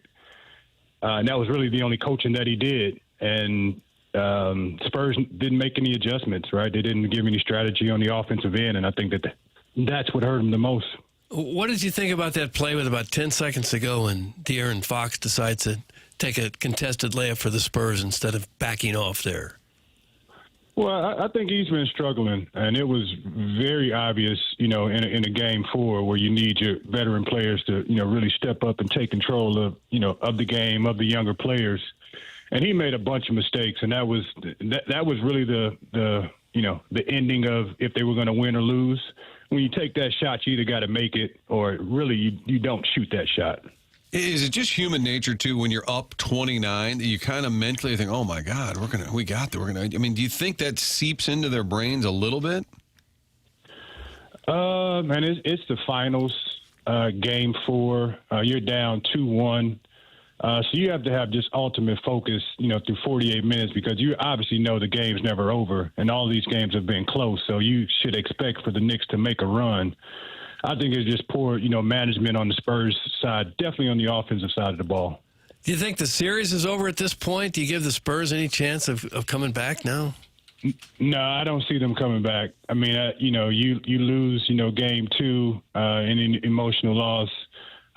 Game 4 was just a historic collapse, and I don't think you can get away from that. Your energy level, even though you play on Saturday, to get that energy level back up to say, hey, we now need to win, 3 in a row. I think that's going to be tough. And now you sit around for a couple of days if you're the Spurs. They don't play again until Saturday, and you got a young coach there, Mitch Johnson. I mean, how would you message this? You do a lot of coaching and work with kids, but if you were on the NBA staff, how would you handle this over the next couple of days to try and get them back mentally? Well, I think it's the mindset, right? You still have to play the game, right? The series is not over. You identify the things that you did wrong. You play really well in the first half, which a lot of those times when you're shooting the 3-pointers and you're making at a high clip, water is going to find its level. So, respecting the game, strategizing the game. Again, the 48 minutes are going to happen. You guys are going to show up or not. If not, we pretty much did it to ourselves. Is there anything else Wemby could do I mean, he's a young guy, I know that, but do you need more from him? No, I think Wemby's a young guy, man. I like what he's doing. I think he's still learning. He's insightful with where he's at in his game. I think they'll do things, in the coming years to help him put different sort of players around him to help him get better. But I like what he's doing as a young guy coming into the league. I mean, he's 7'5". It's none of us are 7'5", and I'm sure that it's tough to maneuver around, all those physical guys, smaller guys, trying to get his job done. Do you remember hearing about Anunoby when he was at Jeff City? And I know he didn't grow up there his whole life, but OG Anunoby coming out of Jeff City is one of the top players in these NBA finals. Do you remember hearing that name much at a youth level or high school at least? I do. I think Justin coached him. Justin Tatum coached him for a little while. Oh, yeah. I know he's on the same team with Jason for a little bit as well. So I was definitely familiar with his game. Even kill guy, never get too high, never get too low, compete at a high level. He deserved everything that came his way last night. And he's a shooter, too. He's not just a big, burly guy who muscles his way around. He can shoot. He can, and that's come. I mean, he's developed this game, right? He's developed this game as a defender, but also as a driver guy, somewhat of a playmaker because he can shoot the basketball. He's going to draw some attention. I love what OG's turning into. How do players feel about Barkley and some of the comments? Because he'll be critical. I mean, it's always in kind of a goofy, funny way or whatever, but does it ever upset players? He was my echo, man. I was sitting on the couch with the wife, and we kind of talking about the game. And, you know, when you played this game at a high level, at the professional level, like you can read the tea leaves, you can see the inside things that are going on. And Barkley was really spot on, right? There's no sugarcoating it. The proof is in the video. The film doesn't lie. So he was spot on. You think the players ever get distracted in a game like that when they look around, all these celebrities are standing on the front row? You see Taylor Swift is right there. Is it hard not to look into the crowd every now and then and go, wow, look who's here? Yeah, I think that amps you up, though. I think you understand that those are A-list entertainers, and you look at yourself in that same sort of light. So essentially, when you see, you know, people in the stands, you know that they come to see you. You don't necessarily didn't come to see them. So that is, you know, that gives you that extra boost. But no, I don't think there's any getting any starstruck. But you know, you do always want to put on a good show. Larry, Charles Barkley after the game was talking about it was the most incredible thing he's seen since LeBron scored 30 consecutive points in 2007 against Detroit. You were on that team playing with LeBron. Can you tell us a little bit about what that was like, seeing a young King James do something so incredible? Oh man, he took over, and that's Drew Gooden gave him the name Video Game James. He could not be stopped. He got to every spot that he wanted to get to. He was a guy. I was actually injured during that series, but he was a guy that got stronger. You can see him getting stronger, like through the game. And towards the end of that game, he was just at maximum level, maximum strength. And the players around him allowed him to have that space, create that action, you know, to you know, get that job done. You spent time with the Knicks, and I know you weren't there that long, and we've talked a little bit about it in the past, just the amount of passion that city has for him. There's a lot of people who might like the Mets or the Yankees, but like everybody seems to be all in on the Knicks. What do you remember about that town's affection for that team? They're all in, right? Good, bad, or ugly, right? The New York Knicks fans are New York Knicks fans. They're going to tell you when you're doing great. They're going to tell you when you're doing bad. And if you're on the other team, they're going to, you know, they may jump on you a little bit in the spirit of their own team. But they're very passionate fans. Been through, you know, a lot of losing. The year I was there, 12 of the guys were on one-year contracts. So they've been through like the ups and downs, and it's good to see them get a chance to come out and cheer and support their city. How many group texts are you on during like the NBA Finals? Oh man, probably about 4 or 5 good ones. Where bad you know, ones. Martin's texting. Hold on, back to the good ones. A couple bad ones where you just don't, you know, you don't entertain them because a lot of those guys didn't play, you know, at a high level, so it's a lot of fandom going on. Martin and Papers are texting Larry. He's like, okay, here's one of the bad ones over here. Okay. If it goes to Game 6 in New York, would you make any effort to try to land a ticket and go up there for that? Oh no. I love the privacy of my own home.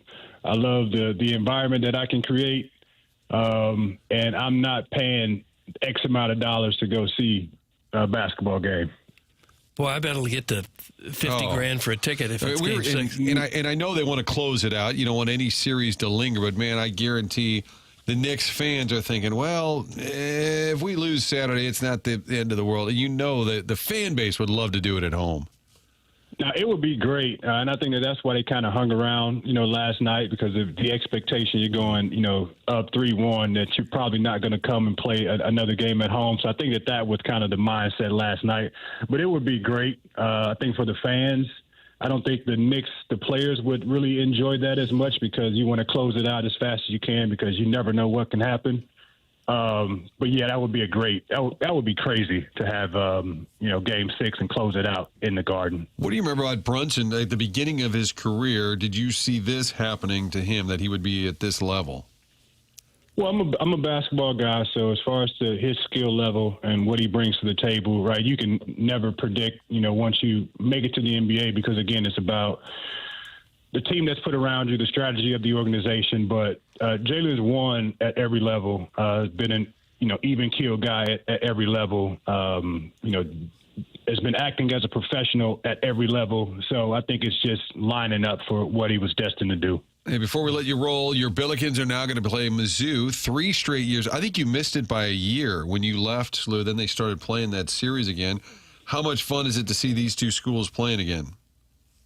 It's cool. It's cool. Again, I'm a basketball guy, so anytime you can get quality teams in the gym, like what Mizzou's doing. Mizzou's infiltrating the city a little bit, so there can be some rivalry that's created, good healthy rivalry that's created. But we'll see how it goes. All right, Larry. Well, thanks for checking in, and tell AI the invitation is still there. A little pot, just one time, you and me and AI chopping it up. That's it. That's the offer. We could have did a birthday post. He just had a birthday, just turned 51. So we'll try to get him on a pod, sometime to talk about being an old guy now. Oh, Jackson, it sounds like it's possible then. Yeah, like the door is open. It seems like the door is open. You can talk about your ARP memberships. Yes, Larry, thanks for hopping on with us. Oh, anytime, man. Appreciate y'all. All right, Larry Hughes doing great things in the community as well. He's got the Basketball Academy, then he's got the Larry Hughes Foundation. We were talking about that when he was in studio a couple of weeks back, played for the Knicks because of his career, because he played in a lot of different stops. He's connected to a lot of different teams and former players. He might have passed through with, probably not, but maybe with Rick Brunson, Jalen Brunson's father. Oh, that's interesting. Played in the NBA. Jalen Brunson won the state title at Stevenson High School in Chicago, then won 2 national titles at Villanova, and is now on the precipice of winning an NBA title. And I'm sure that's been done before, but it's probably not a huge list. I don't know about high school state title, college NCAA title, NBA title. Stephon Castle for the Spurs definitely won a title with UConn, so he would be somewhere. I don't know about his high school career. I like the fact that Larry admits there's some bad group texts. It's like, you just got to ignore it, Brunson might be one of the smaller superstars in league history. He's 6'2". Speaking of AI, Allen Iverson would probably be in that category. Yeah, he'd be right there with him. Steph Curry is about 6'3", as is Steve Nash. When they walk on the court, you wouldn't point out Brunson is there. There's the best player. Right. That's looking at him. Kind of has always been his superpower, is people underestimating him. And, he's got like kind of a...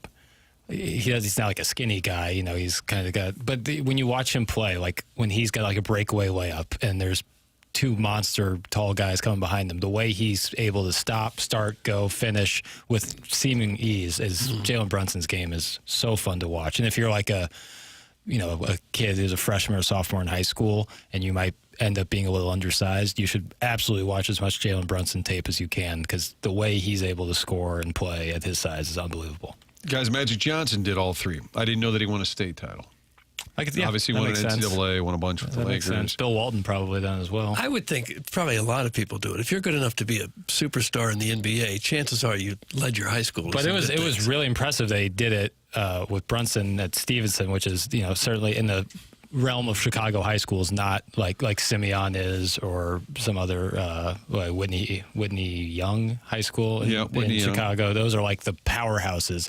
It was like the first time a Lake County high school team had won state in like 30 years. Stephon Castle has the dumbest hairstyle possibly in NBA history. From Eric rough. It's rough. It's different. I would say rough. I'd say different. Hear Larry Hughes say that they don't get starstruck. It reminded me of that story in the Super Bowl when Joe Montana and the 49ers were playing, and the story was that Montana got everybody in the dugout. He was telling them to play. Before he said to play, he said, "Did you see John Candy up there in the stands?" And it was the game-winning drive. They had to drive the field and score to win, and that's when they knew that he was Joe Cool. Yeah. I wonder how many. I mean, everybody knows who Taylor Swift is, right? But they're probably. Do you think NBA players care?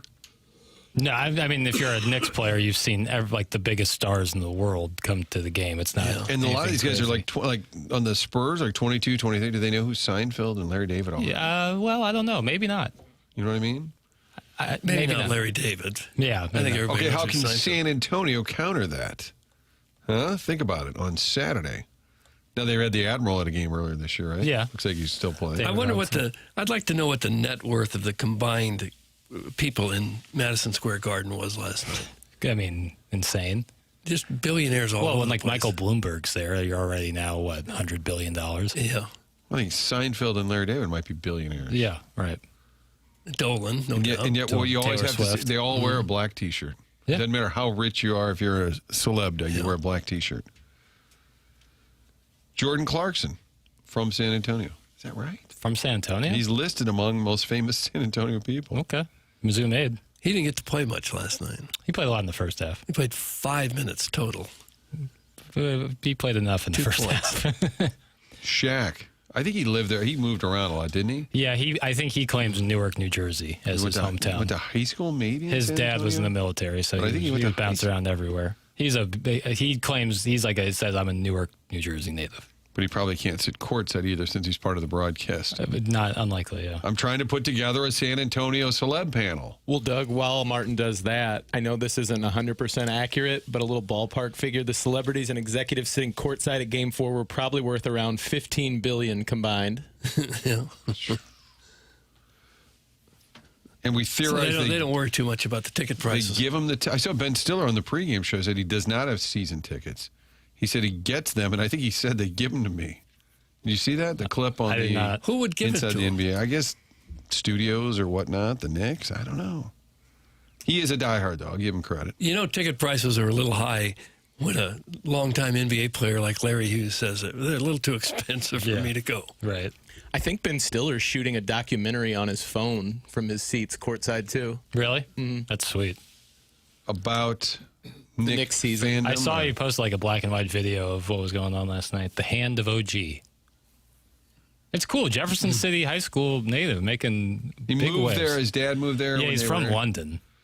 Did you see the Art But Make It Sports post with that the still I'll image check of it the out. final tip-in? I love Art But Make It Sports. Yeah, he's Indiana Hoosier. He was on the 2019 Raptors championship team, so he has some Oh, he's already got a title? Yeah, Okay. he's got championship experience.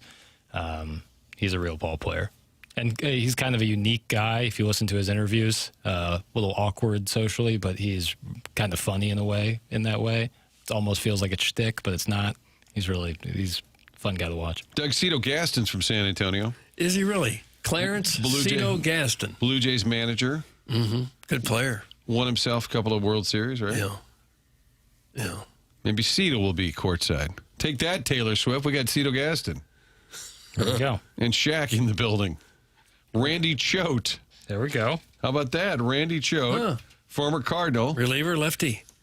Said list him as being from San Antonio. Mm-hmm. We're putting together quite the ensemble cast of celebs. I wonder if some of the New Yorkers will make the trip down there to be a part of it. If you're Tracy Morgan, Spike Lee, even Seinfeld, if you're a huge Knicks fan, wouldn't you want to be in the building? Yes. I think they're going I to think try. you got to be there. Yeah, Ben Stiller was in San Antonio. As You was don't have to be Chalamet. courtside. You Yeah, can they get a probably seat or wouldn't put something, them right? courtside. Yeah, but Chalamet and Stiller were both. Was Chalamet there last night? Of course. Of course. Is that your favorite cutaway? No, I liked seeing whenever they cut to Larry David. It makes me laugh. And he doesn't sit with Jerry, but they were hanging out after. I saw them, embrace afterwards. But they're probably around their whole lives. They've been around. Yeah, I don't need to sit with I you. mean, they were colleagues. It's like we all go to the Billiken game. We don't sit together. Yeah, I mean, they haven't worked together. Doug, Jackson, Martin, Tim, 4 seats They together. haven't worked together in 30 years. Think about it. Okay. There's just a text that says Magic Johnson, dumbass. In terms of the guys who've won high school. I think we talked about that. I think Christian Brown, too. That got listed I as well. would guess there'd be quite a few. Yeah. Son of Lisa Sandbo. I don't know that anybody was stopping Bill Russell in high school, but No. he may not have won they didn't win the NCAA when he was at San Francisco. I don't though. think so, but Kareem would be someone. Howell out of New York. Remember that? Yeah. Probably. I don't know about high school, but obviously won NCAA and NBA But we need titles. high school for it to complete the Yeah, list. no, I get it. Not to be sarcastic. Yeah. Not to get sideways. Not to be late for a break. Tatum didn't win the NCAA title. Only the 1 year at Duke. Yeah. How about the fact that Justin Tatum coached OG Anunoby? I didn't know. I didn't know that either. I didn't because I never heard his name. All of a sudden, he's at Indiana. I'm like, where's he from? Oh, Jeff. And then all of a sudden, the NBA are like, oh, he's a true son. Team 8 brought to you by Brown and Crouppen. The Polos Plus dossier shows Brad Thompson, 9:30 Cardinal Talk. Going for the sweep over the Mets. Cards have won 6 in a row. Probably begin a lineup here relatively soon. And also, Tim is with us in spirit. Yeah, if you've missed any of the show today, you can podcast on the Schaefer Door Company podcast. Schaefer Door Company is the sponsor of the podcast on the Morning After. SCHAEFER door.com. SchaeferDoor.com. Call or text 636-782-3608. That's the number they set up specifically for TMA listeners. And it's going to give you the quickest response time. Any garage door issues you have at your home or your business, go to SchaeferDoor.com. So they service all kinds of garage doors for service and new installs with LiftMaster. LiftMaster's garage door openers are strong, quiet, and versatile. They have Monday morning standby service for the doors that break over the weekend. So if your garage door breaks over the weekend, just go to SchaeferDoor.com. They will be out there quick, fast, and in a hurry on Monday mornings. They service commercial doors as well, so if you're on a business or warehouse with big doors, Schaefer is experienced in these types of jobs. It's SchaeferDoor.com. Call or text 636-782-3608 or go online at SchaeferDoor.com. Schaefer Door is a LiftMaster partner. Boy, a lot to happen on this show already, right? Open phone lines. That was just kind of unscripted. Tony Gwynn took a beating. That was a dangerous take and a hot take. Didn't see that coming as well. And a lot still to happen here on TMA on 101 ESPN.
Libby Jack, it's big time for him.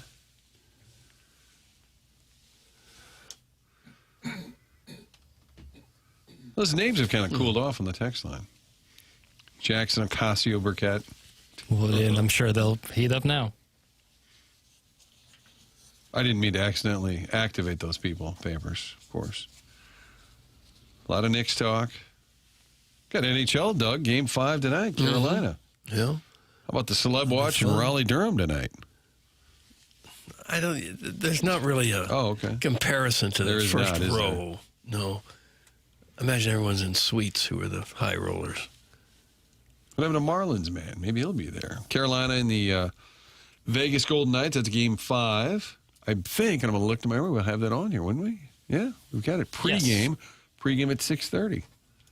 How about that? NBA doesn't resume until Saturday down in Travel San Antonio. day. Avoid Friday night. Friday's a good night not to have the game. I get But they did play game 2 on a Friday night. Interesting. That's why I was confusing. We were all a little confused they didn't play Sunday when it was wide open, but they like to give that extra day for travel. Plus, you get to extend finals discussion. You know, ESPN gets more coverage, previewing games, talking about the series. It makes sense when you really dig under the hood. And the players get another day of rest. Right.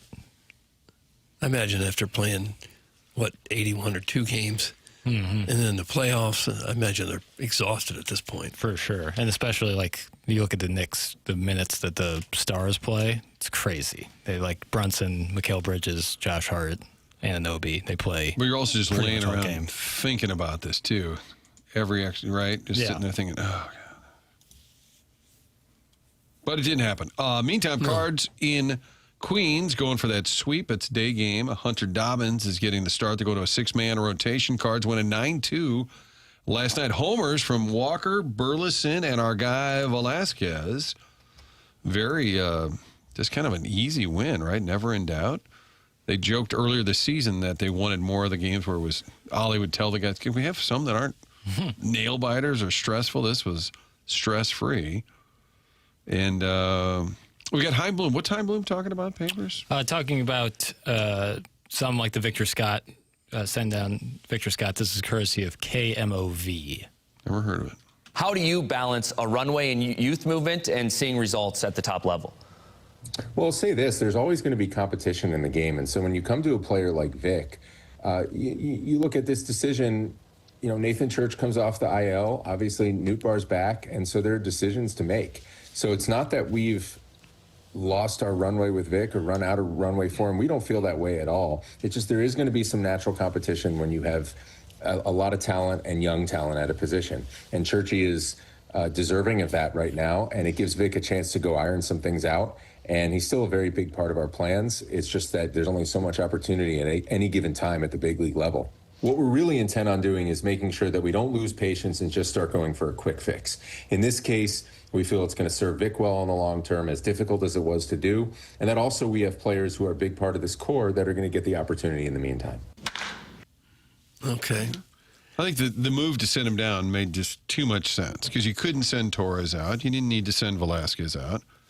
It just made too much. I love it because it made sense. But when he says he's still a big part of our future plans, is he really? Well, we got to see. Yeah. Isn't Baez the future? Walker's going to be around as long as he wants to be, probably. I would say he's got a place. He just cannot be your plugged-in automatic starting center fielder every day, and that's the position they'd gotten in, where he was the everyday guy. Now our guy Newt's cooled off a little bit.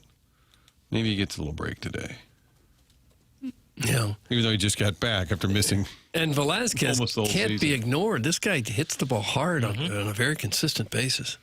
And there's probably some splits on him. I'm sure there's some. But you know what? Every once in a while, can he face a right-hander, Doug? I think he can. I think it's allowed, right? Probably be okay. Doesn't just have to. I know they had the right-handed starter last night, but they knew they were bringing in the lefty after the bullpen start. Weatherholt just always seems to get on base and seems to score runs. Herrera had a streak of 8 straight on-base appearances. I don't believe he got hit last night, but he did walk twice. No. Burleson homered again, and Jordan Walker, 4 ribbies, as stated earlier. The pace that he's on now, 42 homers, 130 RBIs. The Boy, fact that's that a it was ton of RBIs. Sitting there in spring training, if we say, even just, Ali, Haim, I got a feeling Walker's going to be an all-star. They'd be like, excuse me? There's 0% chance it was on anyone's radar. But this coach Chenoweth, and I think Jeff Jones did kind of a deep dive on it, how he worked directly with this coach who is newer to the team. So, I mean, something got unlocked, right? I mean, he still got some of those holes in his swing, but something got unlocked. And maybe, maybe they'll tell the whole story, but Casey Chenoweth, and there's a whole backstory on him, a coach who, I think he was like living in his car in Arizona just to get into the game, and now here he is working with the Cardinals. But that's the name you kept hearing from Jordan Walker. He'd say, me and Casey, because you knew about Brant Brown, the hitting coach. But apparently this Chenoweth is one of the keys to turning it around. That's the most amazing thing, is what was it before? And is it just buy-in? A lot of times when the national guys come in, they'll say, oh, we talked to Ollie, and they talk a lot about Walker, like committing to what they want to do. And maybe there was a little bit of a power struggle, like, hey, I got this, young guy saying. Yeah. They've kind of alluded to that, I would say. That the big difference is that he's on board with what they're teaching. Whatever it is, I mean, if I'm him, I wouldn't do a lot of deep discussions about it. I would say just don't jinx it. Yeah, just keep doing what you're doing. He says he's on a pace for 130 RBIs. Albert Pujols drove in 130 or more 3 times in his career. Pujols' rookie season, he was 21 years old. He had 37 homers and 130 RBIs. Not a bad way to break in. He was good. Yeah. But Walker's having the kind of season that Albert put up, year after year after year. And he's only those kind of numbers. He just turned 24, Jordan Walker. Yeah. What a difference it makes when you got a hitter like that right in the middle. Take that out of the lineup, and that's a problem. It's a mediocre team, probably. That's been the one big, overwhelming difference maker. Is now all of a sudden you've got this monster hitting fourth, driving in runs, hitting home runs that they haven't had since the Pujols. Well, I guess since Goldschmidt and Arenado tore it up there a couple of years. But up and down the lineup now with some of the guys that have been sent down to Memphis, for the most part, Weatherholt's average isn't great, but he's doing all the other metrics. He's the leading candidate for the Rookie of the Year. That's gone as well as it could go. Herrera, you could probably still pick apart his catching and his defensive liabilities, but the guy can hit. You want him in your lineup every day. Burleson, we've talked about the defense being better at first than anyone thought. Walker's season, Wynn could maybe hit a little bit more, but for the most part, you go up and down. Like you're getting the most out of what you have. And I think that's what people were looking at. Okay, what is this new regime like? What are all these new pieces? Things that are not that exciting when you talk about an assistant coach at Peoria or an extra video coach down in Palm Beach, or how does that all kind of funnel into a better big league team? I think that's what we're seeing, right? Is whatever they've tweaked, that they're getting the maximum out of each. You're getting the most you can out of a guy like Jose Fermin. Church appears to be a decent big league player. In some way, somehow, what I'm saying is they're tapping into that. Yeah. Well, actions speak louder than words. Well, thank you, Plowsy. Exactly what I was trying to say. Weatherholt's really the only guy that hasn't been around. The other guys that's what I'm saying. Here. They've been here. They just have picked it up a notch, a couple of notches. And in Walker's case, many notches better than what they were last year and the year before. They just kind of matured, I guess. Maybe the coaching got better. I don't know. Maybe they just got another year older, another year of experience under their belt. And it's certainly all come together in an amazing way. I never would have thought this was going to happen. I want to see these guys. I can't stand this team. They got no balls, okay? I want teams with balls. I want guys with balls. Oh. And remember that guy a year and a half ago, year-ish, was mad as hell about the New York Mets? Yeah, I think where he's thinking What's he saying now? How can you tell if a baseball team has balls? Actions speak louder than, And that's words, how you tell. Lousy? Yeah, word. I mean, it's one thing if it's a hard hit ground ball, does a guy bail out of the way? But that doesn't happen at the major league level. You see that in high school ball sometimes. Yeah, fast pitch. But yeah, it does take some balls to get in front of a ball that's hit 110 miles an hour. But beyond that, how do you know if a team's got balls? It's the eye test, Doug. By the way, we're talking about everybody maxing out immediately at Texas. Gorman, ? Yeah, certainly. Okay, so there's it. Now, you know who that's from? Negative Nancy. Yeah. Text inbox name, Negative Nancy. However, a good audit on the text line, Tuesday, 7:41. I don't recall what was happening because I wasn't here. This show is so much better when Papers is in charge. No. That was the text. Objectively false. That was the text Tuesday at 7:41. Show's so much better with Papers. I agree. No. I agree. He just gave me the old hard rap. Yeah, You know what it means, Doug? It's time to take a break. Yeah. We'll get more into the baseball talk with Brad Thompson. That's coming your way at 9:30. That's on the Polos Plus dossier. We're here in the Stifel studios. You can also email this show, The Morning After, at InsideSTL.com. We have the Design Air Heating and Cooling email of the day. Your chance to compete by emailing in. They get filtered by Chairman Kurt and then read by Jackson Burkett and then voted on by the dais. We also have the Michelob Ultra YouTube chat going on. What are they saying right now? The Mets sucking rear after spending so much money is so satisfying. Guys, will Gorman play for the Gateway Grizzlies next year? Oh. Questions to ponder on TMA, brought to you by Brown and Crouppen.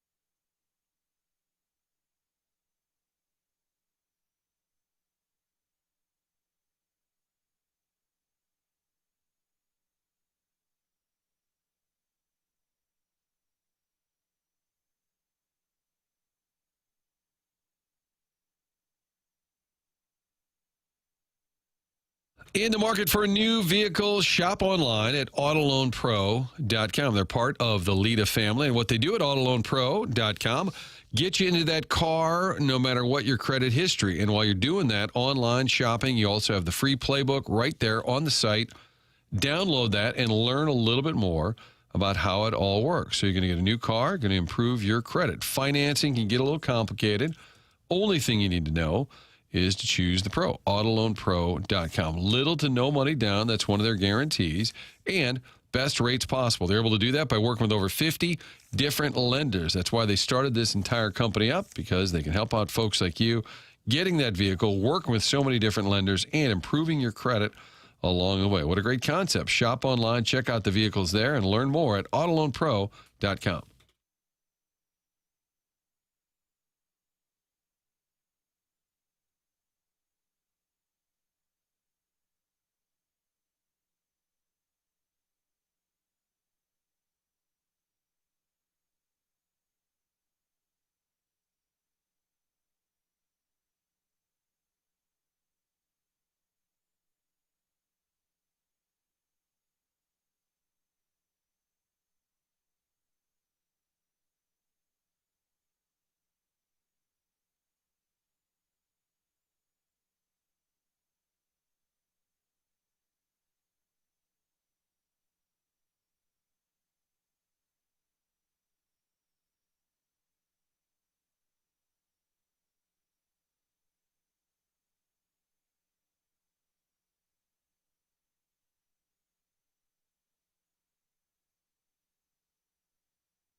This is Jackson with a SportsCenter update brought to you by Saliga Heating and Cooling. Hurricanes, Golden Knights, Game 5 right here on 101 ESPN this evening. Pregame at 6:30, puck drop at 7.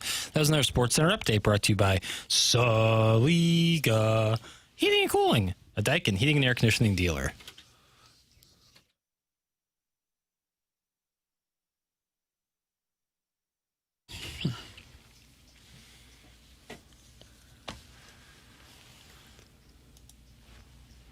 A lot of NBA talk, Cardinal talk here on TMA. Brought to you by Brown and Crouppen. Martin, Doug, Jackson, Chairman Kurt with you. Papers excused absence on Friday. That's been cleared, been approved. Tim probably back Monday. Doug, we're going to have to step it up. You, me, Chairman Kurt tomorrow, which, by the way, is the anniversary, the Blues Stanley Cup anniversary. 7 years, Doug. Oh, is it the... Yeah, I guess 7 years since the old Stanley Cup was won. Unbelievable. Doesn't seem that long ago, does it? I know. Time flies. And we'll commemorate that. Doug, what do you say from 7 to 11 tomorrow? We just replay Game 7 in Boston. Oh, okay. Wouldn't that be just a treat for the audience? I got some fun audio for you, courtesy of the Spittin' Chicklets guys. Okay. Speaking of the 2019 Blues, Pat Maroon talked about a chirp that Matthew Tkachuk gave him one of his last years in the NHL. If you'd like to hear that. Okay. Hey, you got to hear this one. What? A Tkachuk chirp to Patty.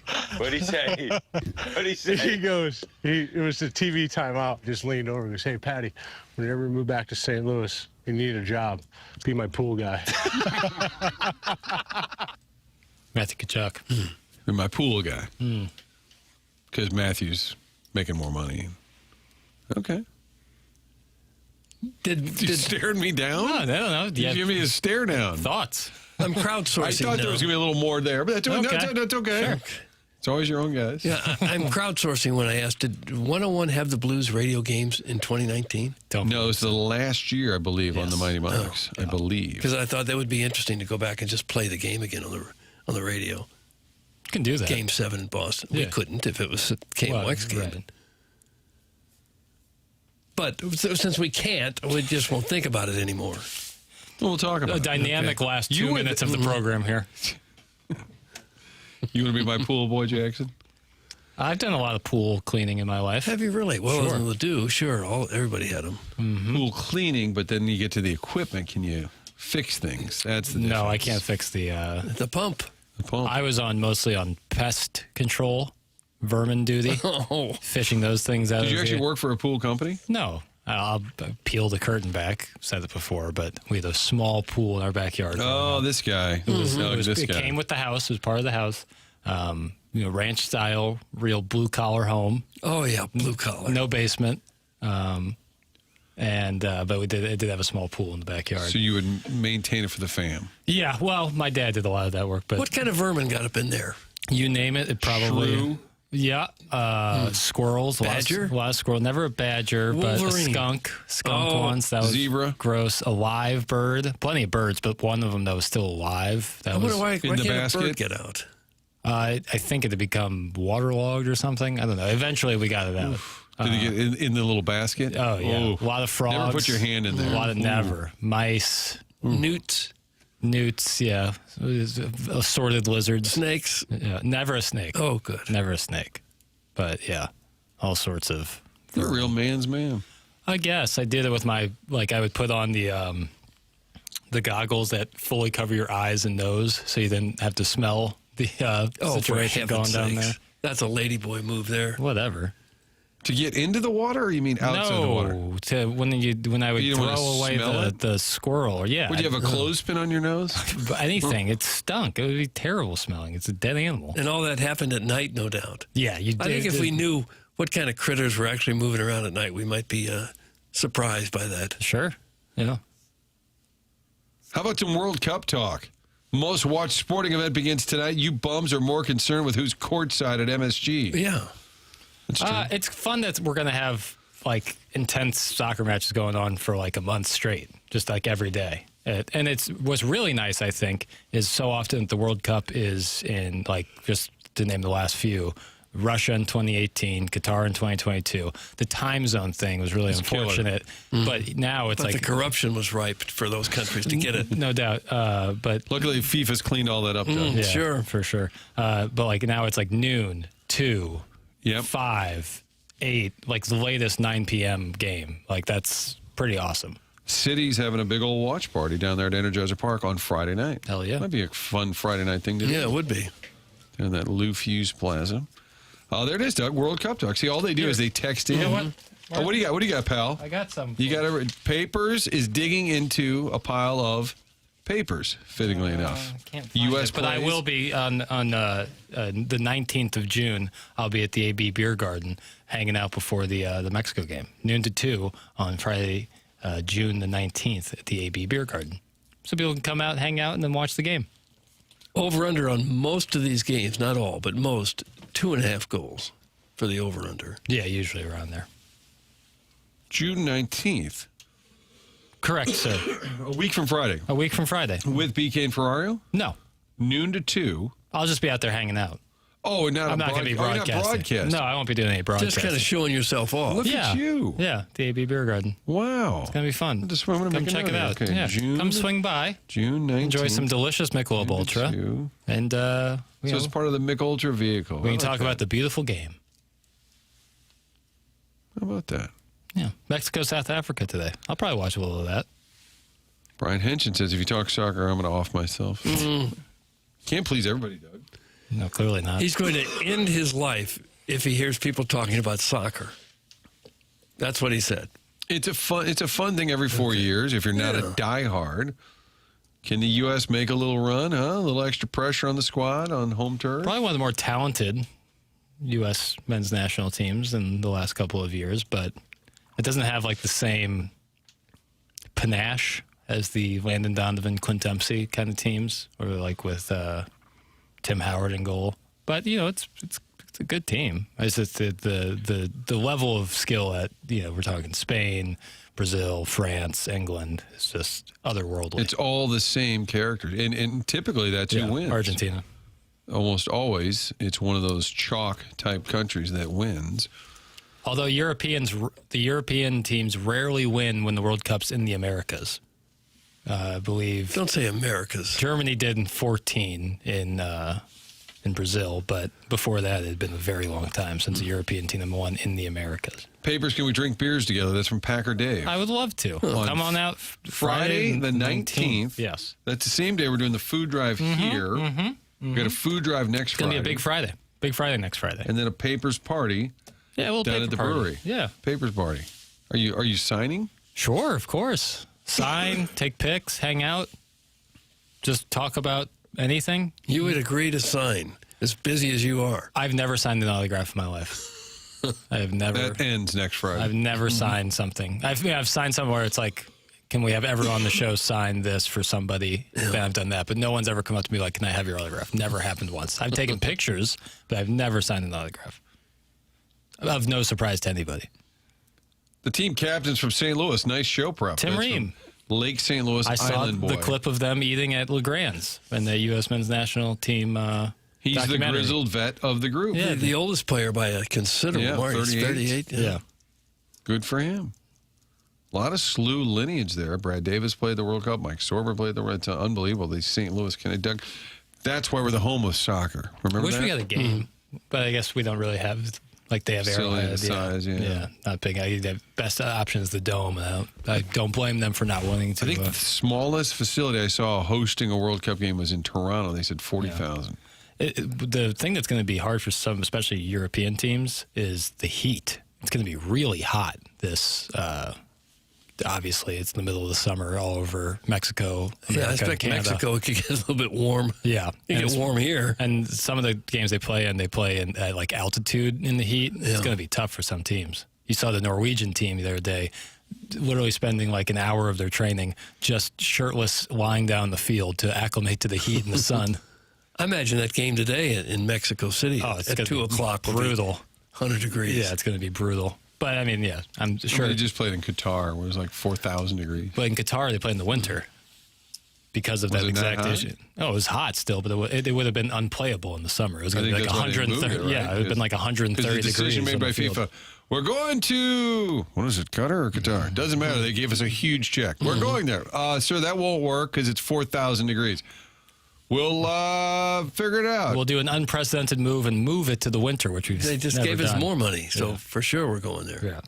But yeah, it's going to be really hot for some of these teams. My band's playing the pre-party for the U.S.-Turkey game at the AB Beer Garden. That's on June 25th. Come on out, Papers. That's from Neil Allen, Craig Paquette. Hell yeah. It's going to be. I enjoy watching the World Cup. You're going to get tired of signing. Think of the carpal tunnel danger. I have terrible penmanship. Mexico has a national holiday today. Pony, that's from the Veiled Prophet. Yeah, I imagine Mexico City is going to be up for snatch grabs. Why couldn't the World Cup all be played at the Battle Dome? It's from Drinking with Kevin in Wright City. Mexico City is one of the largest cities in the world, right? It's the largest city in North America. Population? Probably 11 million. I bet it's more than that. It's a little over 22.5 million people. Jesus. I've been there. It's a long time ago. Yeah. Massive. Chaotic. Boys are talking soccer. Here come all the former third-string JV football quarterbacks to complain. Enjoy your CT and domestic violence, you mouth-breathing turds. Oh. Wow. Dr. Richard Gazinia. Enjoy your CT. Wow. It's nice to have a little soccer talk. I agree. I'm trying to get that Taylor Twellman on. He's always a delight. Did you guys play much soccer back in the day? I did not. I stopped after like first grade. So you gave it a good long run. I'm not good with my feet. I'm slower than I look. How can you be slower than you look? Because you look slow. Okay. I mean, no offense. Ouch. No offense. You think I look slow? Well, you got a fat ass. You don't look fast. That's fair. But to say I look slow, that's a little hurtful. I'm slow. I am not a fast man, but I don't think I look that slow. But to give it up in first grade, I didn't 6 years old? I didn't like it. I didn't think it was fun. I didn't have fun doing it. I thought it was. I knew I wasn't good at it, and I really liked playing basketball. So my dad was like, "You want to just keep playing basketball and baseball instead?" I said, "Yes, please." Okay. Huh. Thought we wanted our kids well-rounded. Then I took up golf later. When I was a kid, soccer was very much a Catholic sport. Really? The Catholic schools all played it, and the public schools almost never. I never played it in the public schools. Would you shoot dice? Yeah, mumbly peg. Had a switchblade. Stickball. Sixth grade was the only year I played. It didn't hardly even know the rules. Yeah. It was such an off-the-radar sport. Oh, yeah, I'm just bad at kicking the ball. Who's a kid out there running around? Yeah, he's a public. Yeah, that's what it was. And this was at Nipher Middle School, Nipper? No, I didn't go to Nipher. Nipper. That would have been in Tillman grade schools on the sixth grade team. Right on Quan Road, Quan Avenue. Mm-hmm.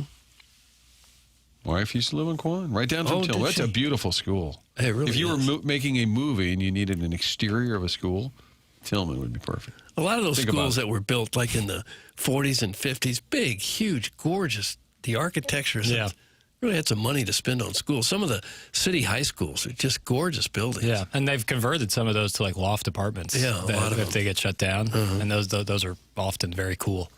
Guys, as popular as Jackson is, why doesn't he get a stamp? That's from Dusty Spunk. That's a great thought. What's the stamp market looking like these days? I don't know, but you need what does a stamp an ink cost? pad and a stamp, autographs, just to how. Oh they do yeah, it. I see what you're saying. Oh, it's a stamp.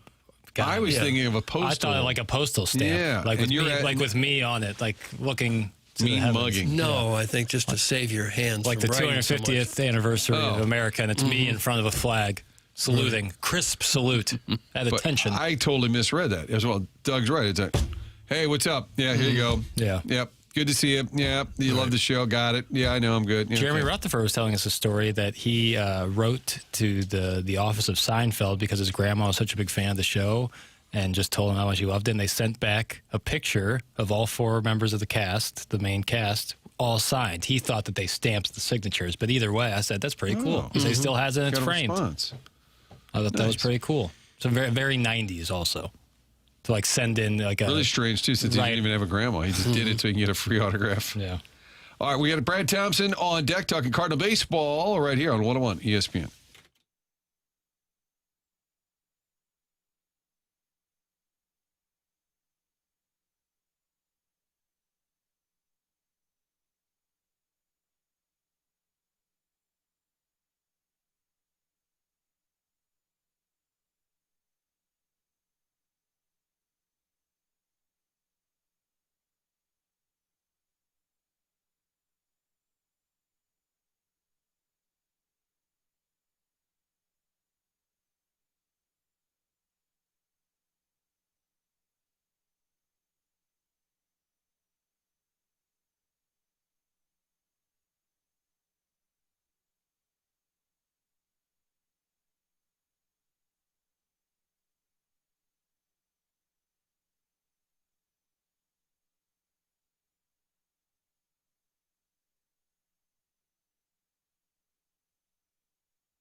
Fun time to talk a little Cardinal baseball.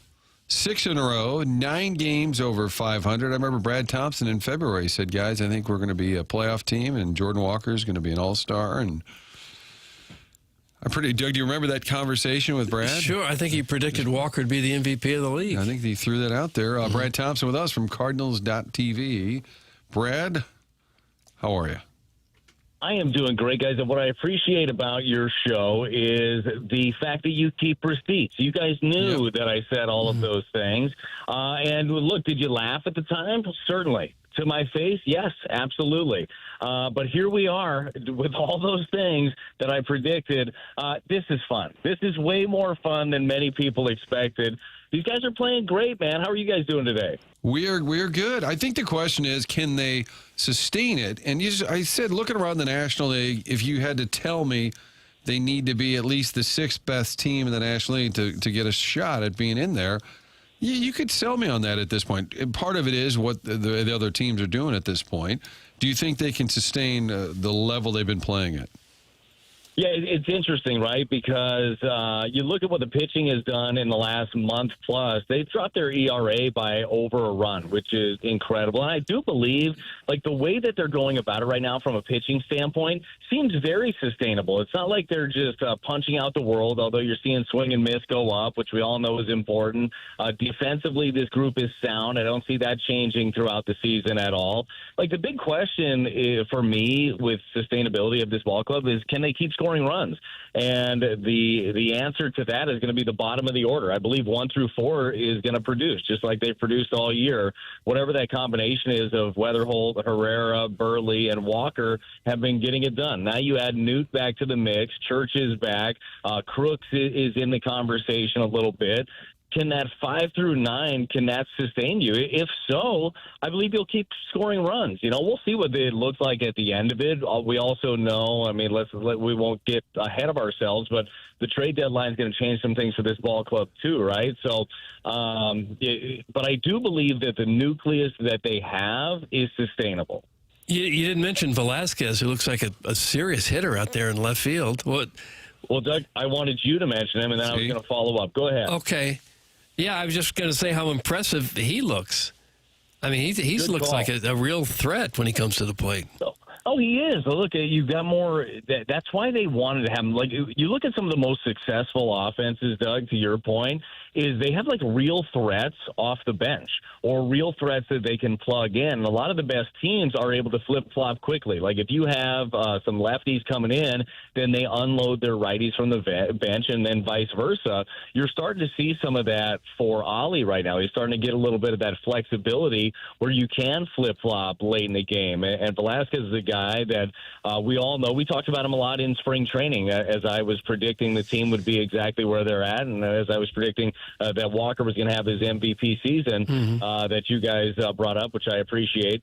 But he deserved to make the team out of spring. Like, if you're just looking at numbers, like who should have been there, he should have been there.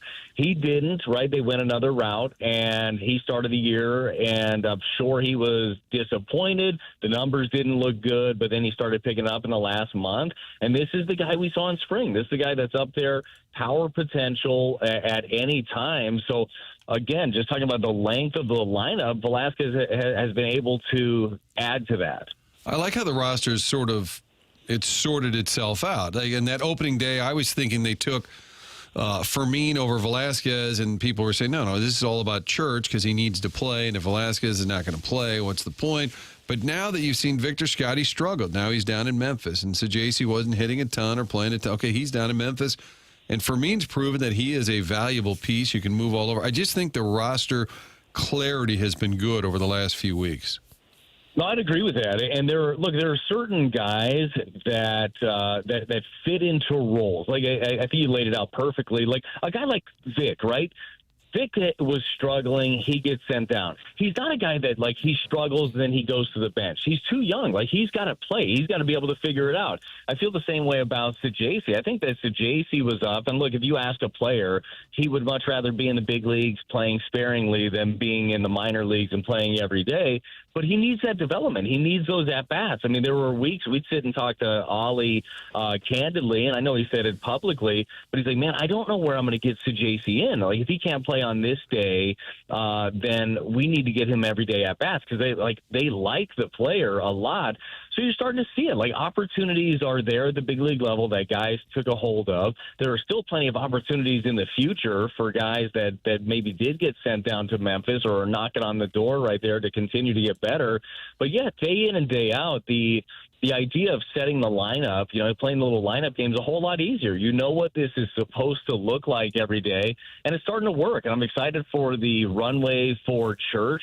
I'm very impressed with him. We've all seen his skill set, and he's elite. He's an elite defender. He's got good bat-to-ball skills. I think he's got a good head for the game of baseball. So there's a lot to look forward to with this young club. There's still going to be some rough patches, and we've seen them briefly for individuals.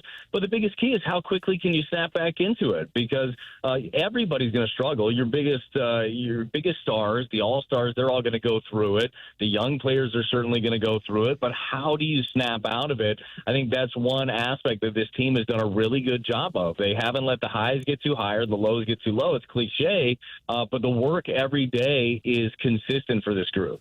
To your understanding, how much of Walker's success is him buying in, or instead of there being at different ends of it on what the approach should be? It seemed like we heard that the last couple of years. He's going to do it his way. He's going to try this. They would suggest that. It seems like at this moment, everything's kind of on the same page. How much of it was him kind of leaning into what they wanted?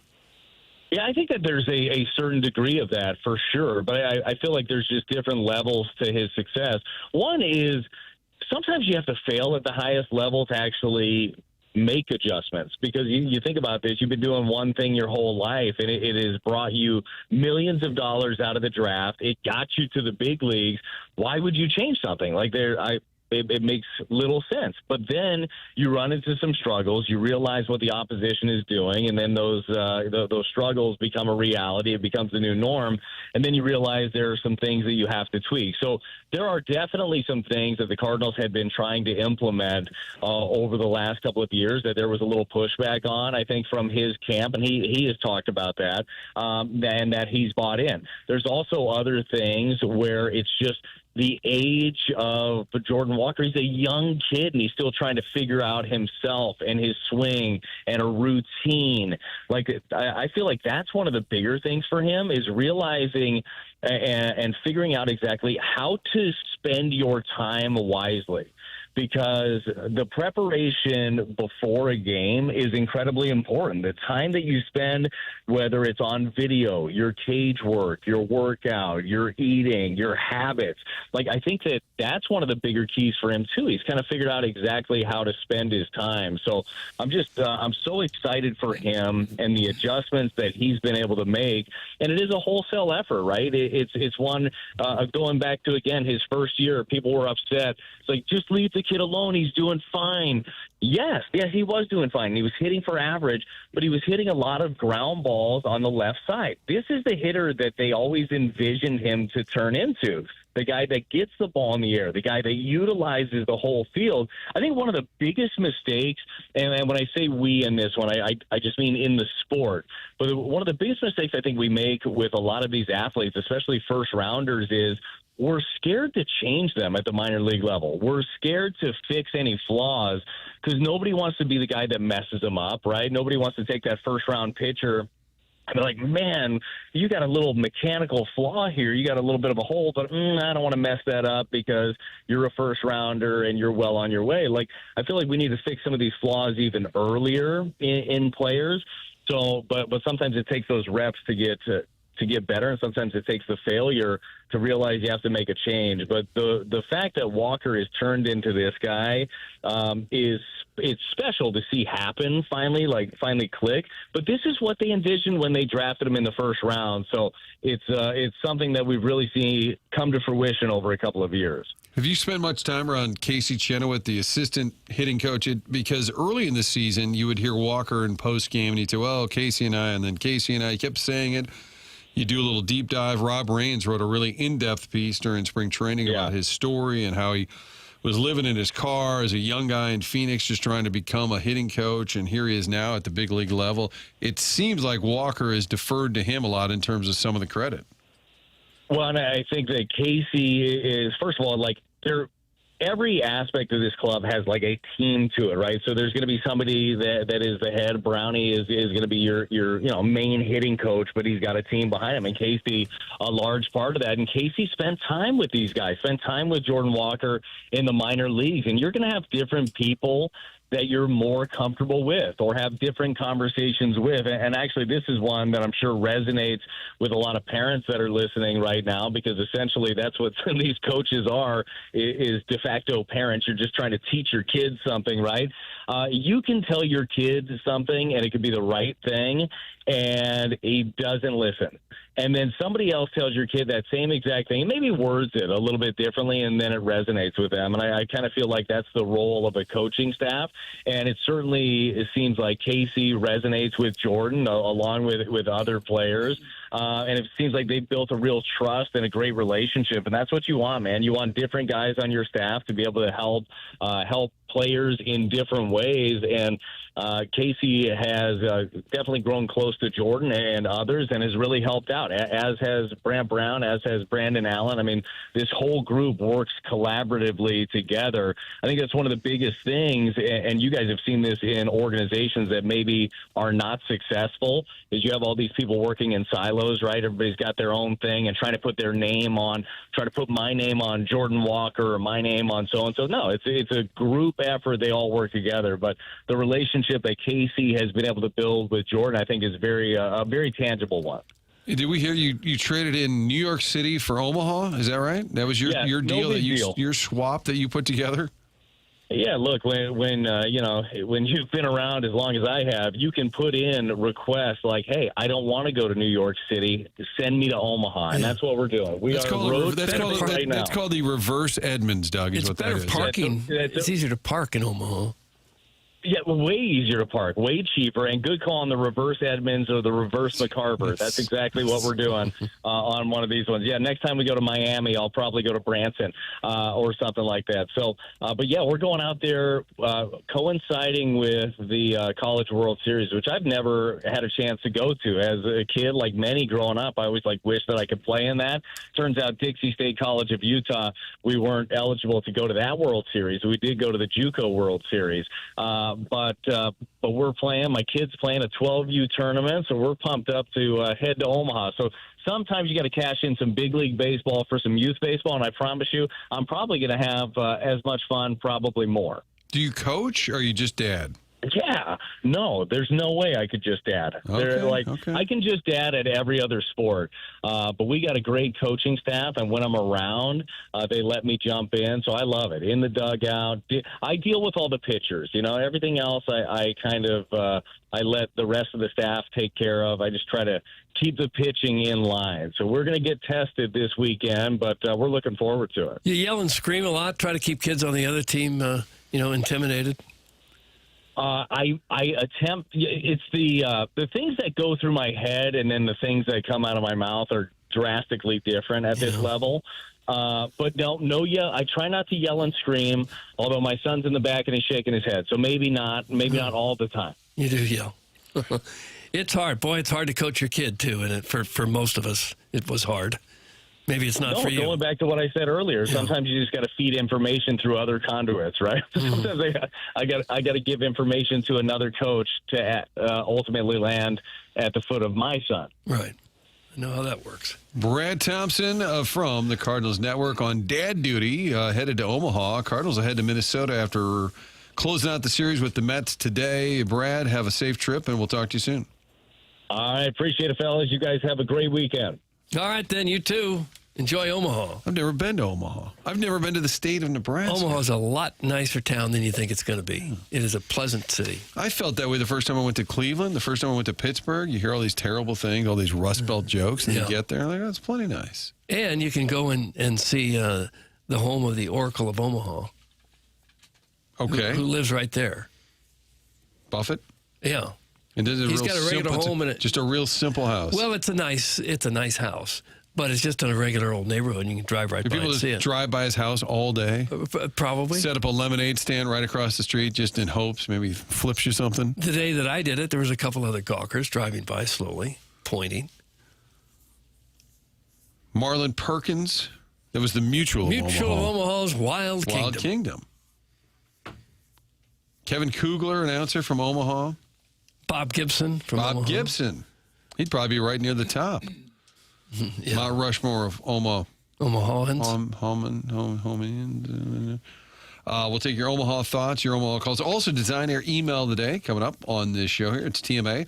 Stifel Studios. We are brought to you by Brown and Crouppen, 9 o'clock hour, presented by Mark Hanna. Tim out today, probably back on Monday if we're guessing correct. Papers with an excused absence tomorrow. He's got a wedding, Doug, which means tonight. It's the old shooting match, so he is out. So Martin, Doug, Chairman Kurt with you on the Friday edition. A little email today when we come back here on TMA.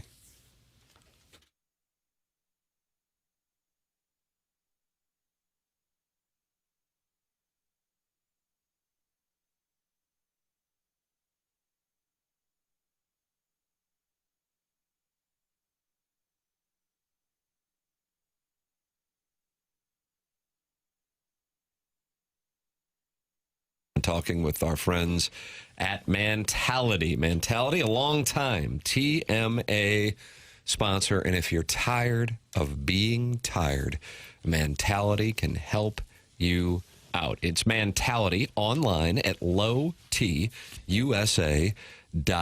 If you're tired of always waking up exhausted, your dad bod starting to weigh on you, finding it harder to get excited about basically anything, check out Mentality at lowtusa.com. Right now, all new patient labs will be covered in your treatment plan, and that's a savings of $250 right out of the gate. Reclaim the old you, the younger you, with Mentality. Schedule your appointment now at lowtusa.com. That's lowtusa.com, LOWTUSA.com.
Bop, bop, bop, bop.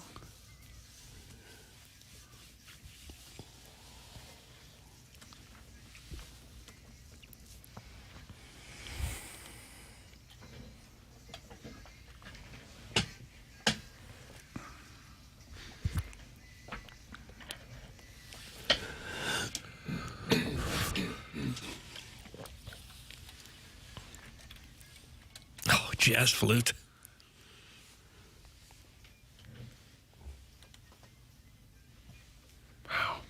Think about it.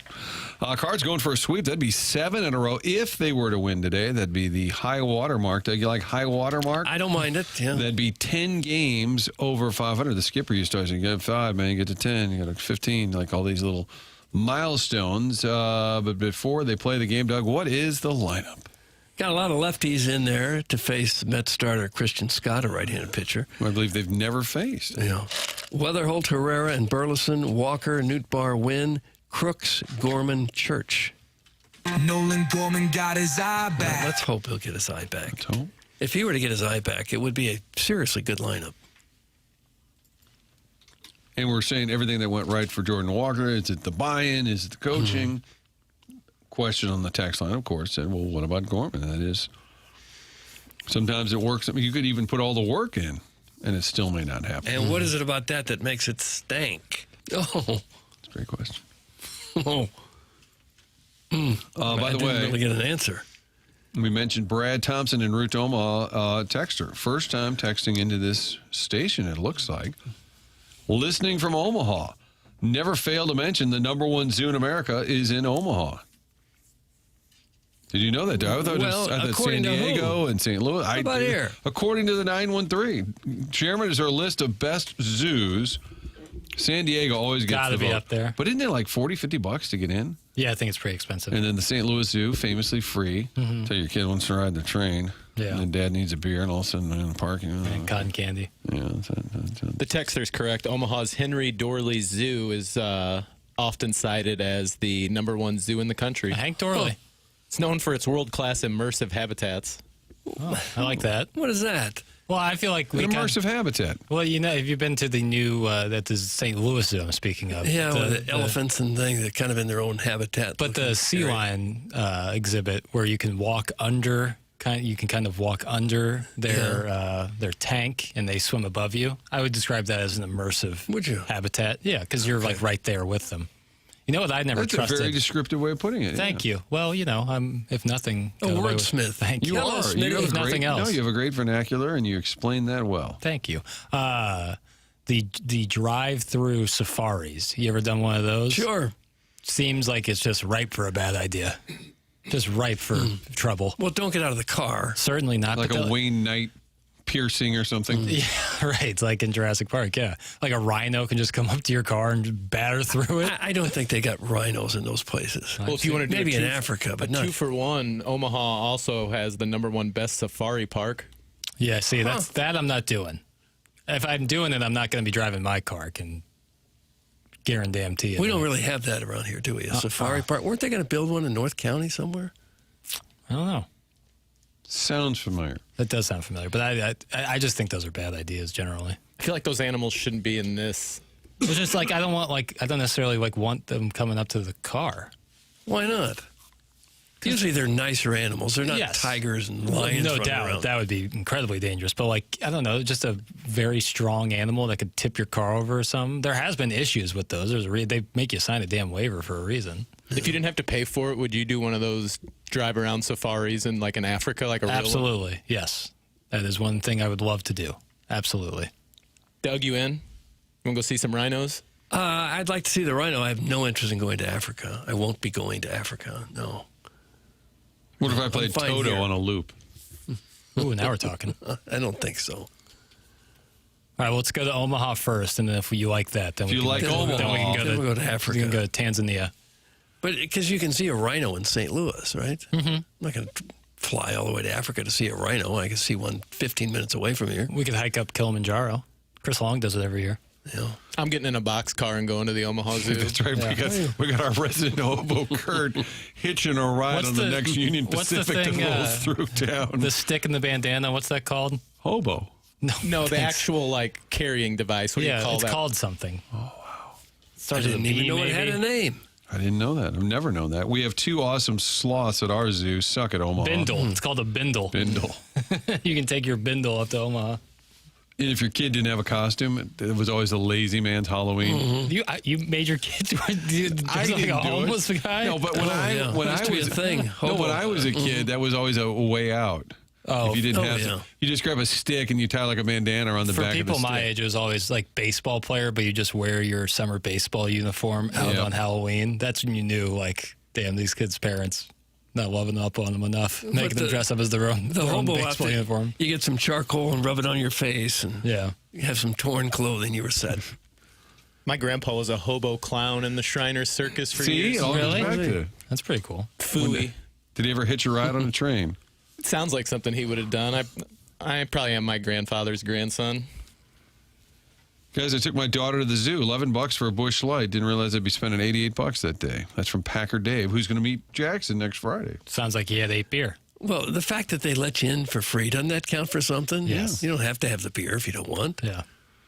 I often take half runs, half walks through Forest Park because I live pretty close. Well, I'm only That's human. right. I've lived pretty close to Forest Park, and I'm one day I'm gonna just walk.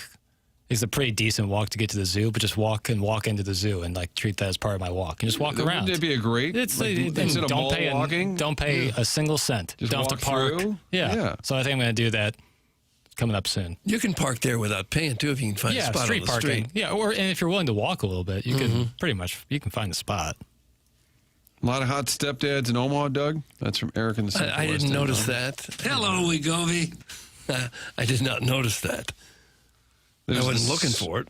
Ray says St. Louis Zoo Wild Care Park operates in North County in 2027. Oh, okay. It's coming. Huh? There's something upcoming. St. Louis Zoo is building the wild. Okay, so that's the one that the zoo is building in North County. So you're right. See, we stumbled into actual information. How about that? Good on us. And there's a whole bunch of texts, and the zoo is finishing. God, it's almost like they know what's going on. I went to one of those, I don't know if it was called Lion Country Safari outside of West Palm Beach. It was pretty cool. Sharon and Clayton is anti-zoo. Zoos are stupid. Sorry for my typo. You want to see those animals? Go to Africa. Stop caging wild animals. Nothing sadder than seeing a cheetah, the fastest land animal, pacing in a 6x10 cage. Well, there's some truth to that. You can see the rhinos at your nearest buffet. That's from Sharon and Clayton. Buffet. Bring gas. Bring gas. It is kind of sad to see a big lion or something just sitting there all day. Nowhere to go, nothing to do. It is sad. This is taking a turn. Mm-hmm. First, we're going to all go to Omaha and just hang out. Mm-hmm. Have you learned anything I guess, sorry. Yeah. Is that the Arkansas coach? Yeah, it's Pittman. And then the guy just kind of crapped down his leg. Yeah, And just, it happens to the best of us. It does. It happens. You know what we need to do? We need to take a break here. It's then, TMA. email today after on the other side of the break. I was trying to get to the break. This guy, who looks slow, apparently is slow to the break, tells me to wrap it up. Yes, email of the day, the Design Air email of the day, coming your way next.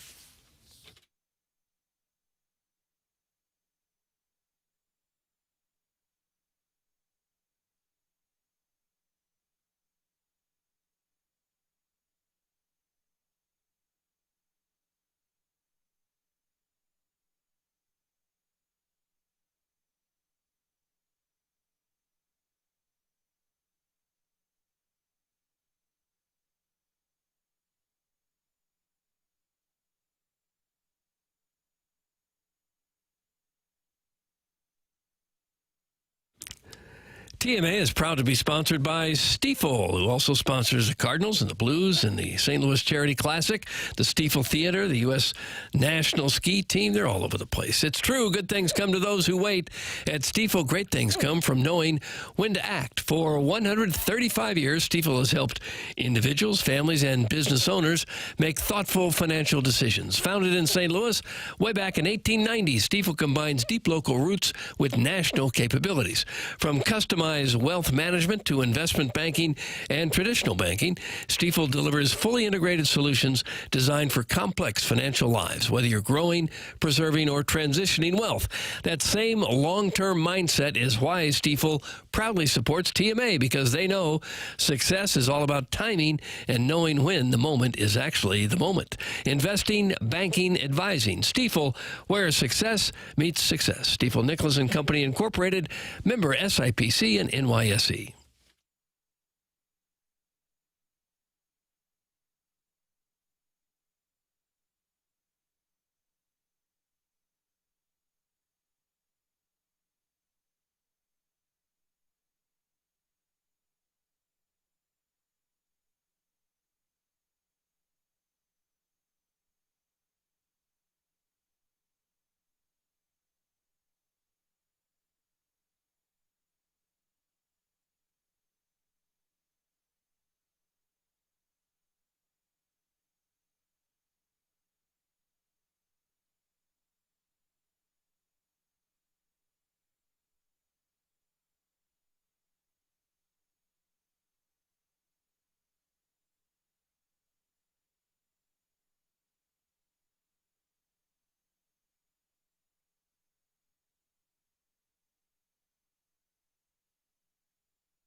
This is Jackson with the SportsCenter update that's brought to you by Universal Windows Direct. The Knicks defeat the Spurs in Game 4 last evening, erasing a 29-point San Antonio second-half lead. Jalen Brunson with 36 points, 7 assists, and 3 steals. That was another SportsCenter update brought to you by Universal Windows Direct. You'll be saying, I love my windows.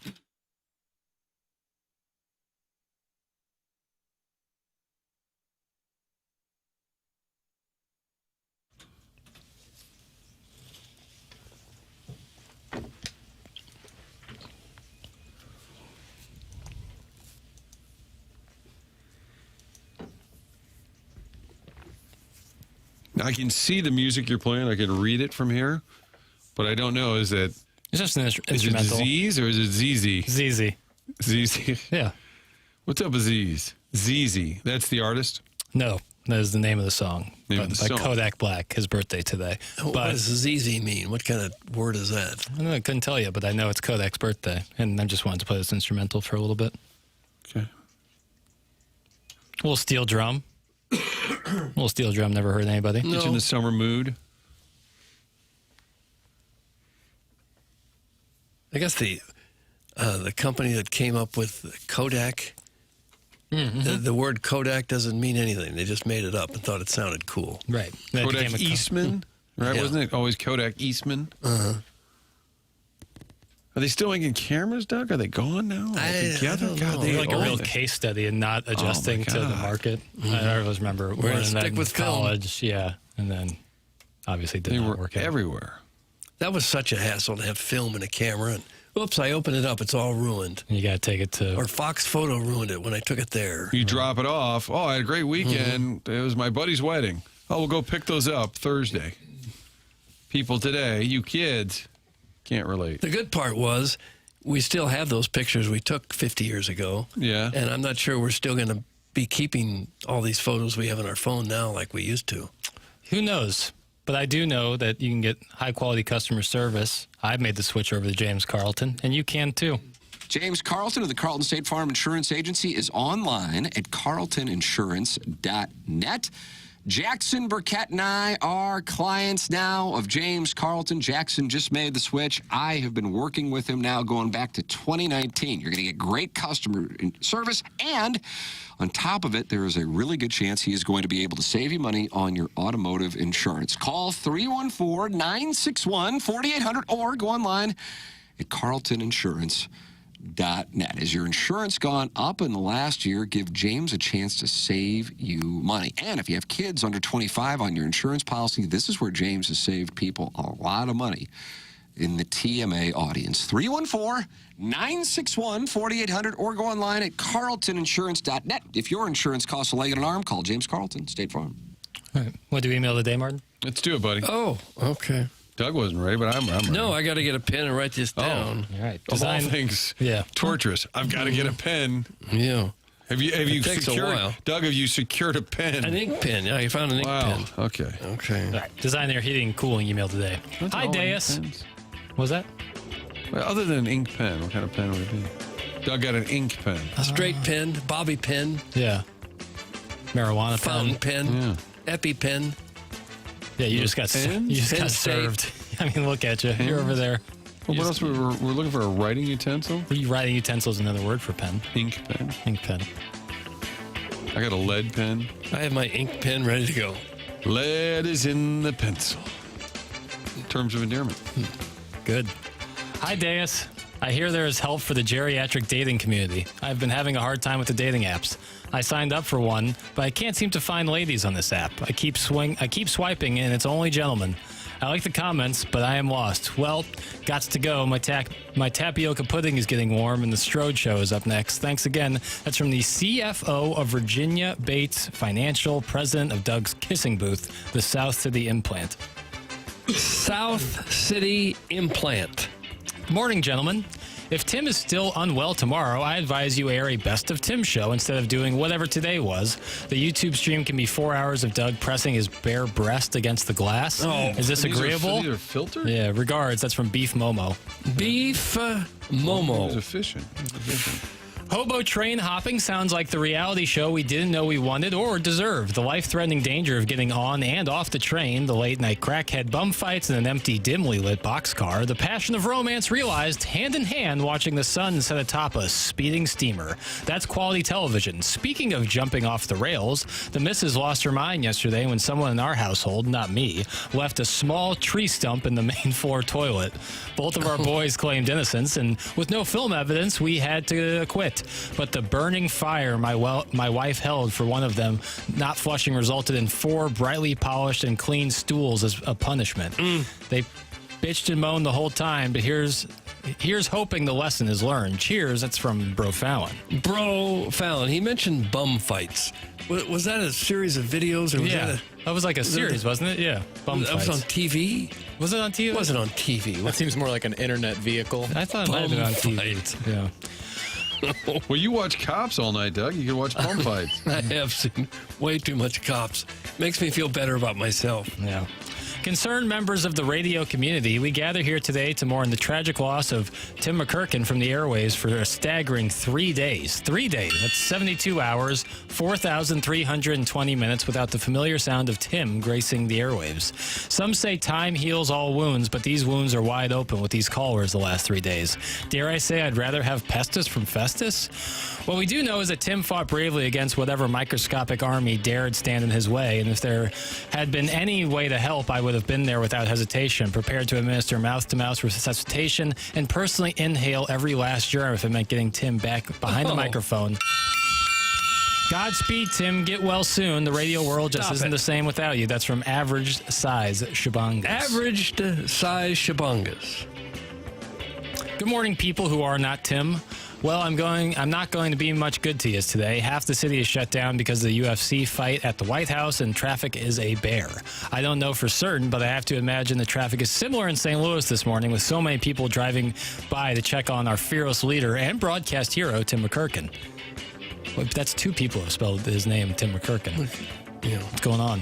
Why am I still stuck in traffic, you ask? I am on my way to Walter Reed Army Medical Center to inform them of a rapidly developing FCC situation in the greater St. Louis area. I'm going to implore them to rush all needed medical supplies to Hoosierville Regional Airport, where it will be immediately transported to Carport Village to nurse our equivalent of George Washington back to full health. Stinks the Battlehawks didn't make the Diet Mountain Dew Bowl or whatever it's called. Would have been cool to see them in D.C. Anyway, I got to go now. The grease truck for Doug's Thursday lathering just arrived, and somebody has to sign for a delivery this large. Screw Chuck Todd. I am enjoying the show. That's from Jugs in D.C. I don't get a Thursday lathering. P.S. Doug, my boss is out, so I'm smoking the devil's lettuce again all day. Bite me. Good Jugs for in you. DC. Aim high. Jugs in D.C. And finally, Tim, there's something I want to say to you that I've always found hard to say. If I try saying this, I might swear on the air. Well, and that's what he was trying to do. Okay. The first day you were gone felt like 6 days. The second day felt like 8 days. The third day isn't over, so I don't know. We're all in Tim Drawl. Tim Drawl? Oh. Now all I need is this thermos. That's from We Too Low. We Too Low. That was a bad email. I'm just gonna be honest. Well, you're coaching the Deus. There was a couple. It was like a tongue twister that would have made me say the S word on the air. Well, don't do it. That's how it started, and then it ended. He's trying to get you. Yeah, I just didn't like the email. Seems like a nice enough guy. We Too Low, but I didn't like his email. I don't mean to tip the scales of the voting process that's here. Undue influence, Your Honor. Yeah, no, I sustained. Sustained. This is just like a courtroom, isn't it? Who's the judge? I think today you've been judge and jury. Somebody texted in when Tim's gone, Jackson gets a little cocky. I don't get cocky. I don't agree with that. I get over. Full of yourself. I don't think that's the case. No. Personally, actually, my self-esteem takes major hits on these days. I get told more often than usual that I am no good at what I do. There's not enough drops. Well, you know who is good at what he does, and that's Mark Milton. Oh, yeah. In fact, he's one of the best in the country at what he does, and that is getting people out of trouble with the IRS. Of course, he can do a tax return. They can all do that tax return, but what he specializes in is getting people out of serious IRS difficulties. Maybe you've got tax liens, bank levies, wage garnishments, or you could even be facing an IRS criminal investigation. And if you do, mister, you've got problems. And that's where Mark Milton comes in.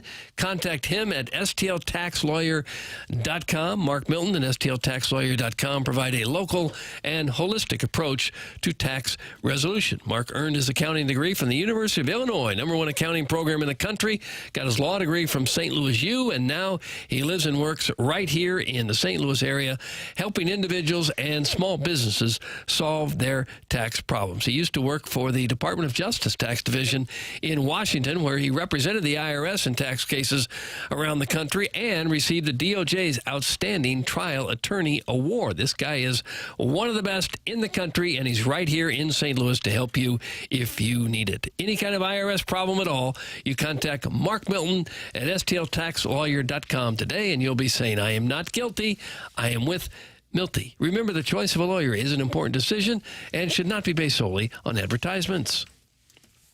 There it is, the latest word from Doug Vaughn, winner of the Design Air email today, coming your way. A little Ken's complaints coming up on the HD vehicle, a little bit later, HD2 vehicle. Friday edition, tomorrow, we'll celebrate the Blues anniversary. That's what we'll do, Doug, throughout. Okay, that'd be fun. It'll be quite the delight. Okay. I'll miss you guys tomorrow. Will you? No, I'm going to sleep in. It's going to be awesome. Isn't that nice? No alarm? I'm so excited. That's a great I've thing. been sleep deprived for a couple days. And what's tonight now. Is the rehearsal dinner? Yeah. So is it coat and tie kind of thing or dressy-ish? I think you know what I'm going to do, Martin, is I think I'm going to go sport coat. No tie. No tie. Collared shirt. Yeah, button down. No tie. And then either suit pants or, maybe a gray pant. Not a gaucho? I don't know what that is. So like short pants that women would wear? Like think of Diane Keaton and Annie Hall maybe? Okay. Now you're speaking my language. Maybe not a good look for, anyone maybe. Yeah. Are you going ankles out? Isn't that what a cowboy wears in Argentina? A gaucho? That sounds right. I'm looking, maybe I'll wear chaps tonight. Oh, yeah. Assless? All chaps are assless. It's redundant. You might be able to find some that would cover your caboose. Well, you're supposed to wear chaps with pants. You're supposed to wear chaps over pants. But if you don't... Maybe some really heavy-duty chaps. But if you don't wear chaps with pants, then they become assless. Okay, but day holes, night holes. You will wear pants with them. Do you have any speaking duties tonight or no. just drinking and hanging? And yeah, the latter. Okay. And this is Sweet Bob. No, okay. no. Friend you can't name his name, well, Doug. I just don't have a nickname for him, and I don't want to, How about this weekend you come up with a nickname for him so he feels special? Yeah, whatever it is, it then gets made fun of. Will Sweet Todd be there? He will not. Why don't you let our texters come up with a nickname for him? They're all very creative. That'd be great. Probably won't allow that. Oh. Well, I mean, they can send in whatever they want. I don't care. A quick aside. So I went to the doctor today, and I don't have strep, and I don't have COVID. I have a hint, he said, he called it a hint of bronchitis. 2 prescriptions at the local, I can't say the name, but it rhymes with Schmalgreens. And CVS? And one of the 2, they said, out of stock. And I said, well, there's a million, again, I wouldn't name it, but it rhymes with Schmalgreens. And I said, there's how many? There's one at every corner. Right. Famously, I think that's their they're still motto. working. They're still working on it. So I'm 48 hours from the doctor, and I'm like, can I just get? I might have to call Chairman Steve and just get some street drugs. I mean, the last time you got some sort of respiratory infection, they gave you some of that purple stuff, and you brought it into studio, and you were drinking it I was on having the program. This is syrup on the show. Yeah, a little dirty Sprite for my boy Martin. Whatever it takes. Yeah, hey, listen, I get it. All right, boys, got a lunch meeting. You guys finish strong is what I recommend. We've had a really strong show so far. I think it's been a bang-up program. Has it? Oh, I think so. Covered a lot of ground. Doug, you ever walk out here and say, boy, we talked about this and this and this? Oh, my God. I usually walk out just as fast as I can. Doug's been real hungry after the shows recently. Oh, just starving. Yeah. Well, in all sincerity, if you do 5 hours, you probably should pack yourself a little lunch. I agree. A little snick snack. Yeah, like graham crackers. Chex Mix. Yeah. Combos. Mm-hmm. Fruit snacks. Celery. With the kids. Celery. Yeah, it's a green stick. No, I'm aware of what it is. Green stick. I'm aware of what it is. It just doesn't sound. That's what you get with chicken wings, and you eat it, so you feel balance out. You feel like you're better, even though it's just basically 80% water. Yeah. at least. Yeah, but I like the crisp. Do you really? Yeah, that and carrots, it's a nice crunch. Yeah. It's the kind of thing you don't ever crave them, but when you eat it, you feel better. Yeah, agreed. Kind of takes the edge off, and you didn't consume another 300 calories doing it. Yeah, but I'd still rather eat the chicken wing. Yeah, I would too. On the potty? I don't think everyone would. On or off the potty? On or off the potty? Somebody said, is that rehearsal dinner starting before 11 a.m.? They're wondering why you need to miss tomorrow, but it's because of tonight. You're going to be up tonight, late. and you won't be rested or there's prepared some functions tomorrow morning for this wedding that I'll be taking part of, so that's why I'm so out. Coy, Doug. I haven't taken a single day off I this think year. you should. So. No, I don't think you have to explain it. I think it's the event's tonight, and then you get to enjoy resting up tomorrow. I've a Ripken-like streak of being in, so I don't feel bad about taking a day off. Nor should you. Yeah.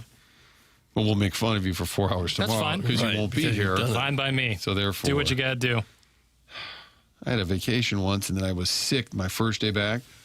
In Frank opinion, I'm in my car and I hear him on the show, and what did this Milton guy? He's gone all week? First day back, he's sick? Give me a break. That just tells me the guy took an extra day of vacation. I'm like, no, I felt like calling in all nasally like this. Yeah. He said, well, what's Tuna calling for? I'm like, no, it's me with a head cold. When you call in sick, you got to really act like you're sick. You got to really play it up. Yeah, like you can barely even draw a breath to have the conversation. If you ever had to call like the news director's assistant, Doug, or secretary back in the day, you're like, this is Martin, I'm going to be out today. Yeah. Really, really. Tell your buddies to turn down the music. Goose it a little bit. How much farther to Mark Twain Lake? Like, yeah. Shut the hell up. Oh, jeez. Yeah, I don't think it's serious. I'll probably be in tomorrow. Yeah, I'm dying now, but I'll be fine by I feel like I'm fine with tomorrow. Yeah. Cards back in town? Yeah, I should be in tomorrow. Yeah, I'll be Sounds there. good. All right, this is TMA brought to you by Brown and Crouppen on 101 ESPN.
You hear that sound, Doug? You know exactly what time it is. It's time, that's for sure. It's time for the Market Moves presented by Stifel, where we size up some of the biggest storylines in sports and decide which ones we're backing, dropping, or watching. Okay. We bring the takes. Stifel brings a steady perspective. Let's break down the moves that matter.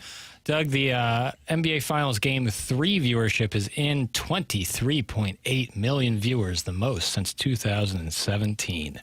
That is up 159% from the game last year, where certainly we had two smaller markets. Right. But that's a big number right there. 23.8. I'm sure last night's going to be even bigger. I would think.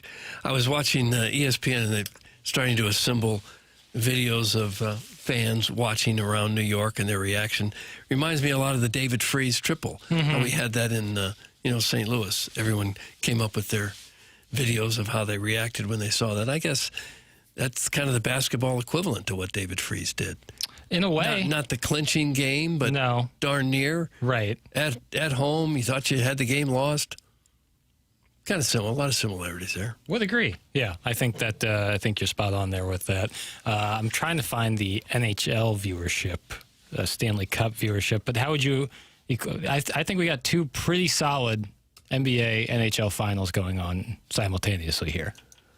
Well, the NBA ratings will dwarf the NHL. Right. When you got the Knicks playing. And no doubt. I'm not 10% of the country are fans of one team, at least. I'm not talking about like viewers. I'm just talking about quality of the series. We had that awesome game Saturday with VGK and Carolina. Well, then probably I'd say the hockey has been better because the games have been close and overtime, and some of the basketball games haven't been that. Only game 3 wasn't. The other three games were all very close. Friday night's game for the NBA Finals was really good. Looks like about 5.5 million viewers on ABC for Game 3 of the Cup Final. Yeah, that doesn't seem like a lot. I think for a broadcast network. Yeah, it doesn't seem great. It's the largest audience for a Game 3 in the Cup Final since the triple overtime Red Wings Hurricanes in the same network in 2002. Really? It tied Bruins Blackhawks on NBC in 2013 as the highest rated game. I'm surprised because two relatively small markets. Yeah. Although Vegas is, I don't know. I actually don't know what the Vegas market size is. No, it's not big. Yeah, I can understand that. But it's good to hear people are tuned in. Yep. People can also tune in, Doug. Next Friday, June the 19th, TMA, along with our friends from all 5 Hubbard stations, are set to team up to fill a truck for Operation Food Search with support from Lee's Famous Recipe Chicken and the Happy Roof Company. You can stop by the station next Friday morning because we'll be heading downstairs to broadcast live out in front of our parking lot from 7 to 11 a.m. Right out there in the front, right? That's right, by the fountain. Collecting canned goods and non-perishable food items. We'll be handing out donuts from Donut Drive-In while supplies last. And everyone who stops by will have a chance to enter to win a $500 grand prize. Now is a critical time to support as summer see a big drop in food donations. You can get your food donations ready and bring them by next Friday morning, 7 to 11 a.m. with TMA and 101 ESPN out in front of Hubbard St. Louis. It's 11647 Olive Boulevard in Creve Coeur. That'll be some fun. You'll be out next Friday, right, Doug? I will be. Yeah. Yes. I'm on my way to the middle of Pennsylvania for a relative's wedding. Nice. Where exactly in Pennsylvania? Oh, hell, I don't even know. Very small town. Are you wearing gauchos? Flying to Pittsburgh, and then I haven't really picked my trousers or breeches, but I wouldn't think that I'd be wearing gauchos. Will you do a get ready with me video? I won't. Damn. Even if the people really want to see it? Probably just have to wear something comfortable because I think it's a flight to Pittsburgh and then a drive for 2 or 3 hours. Yeah. Do you still dance at these weddings, or are your dancing days behind you? If I get pressured into it, I'll do it a little bit. Not much. You just stick to like the side to side, kind of safe move? Get in the middle of the crowd and just do nothing.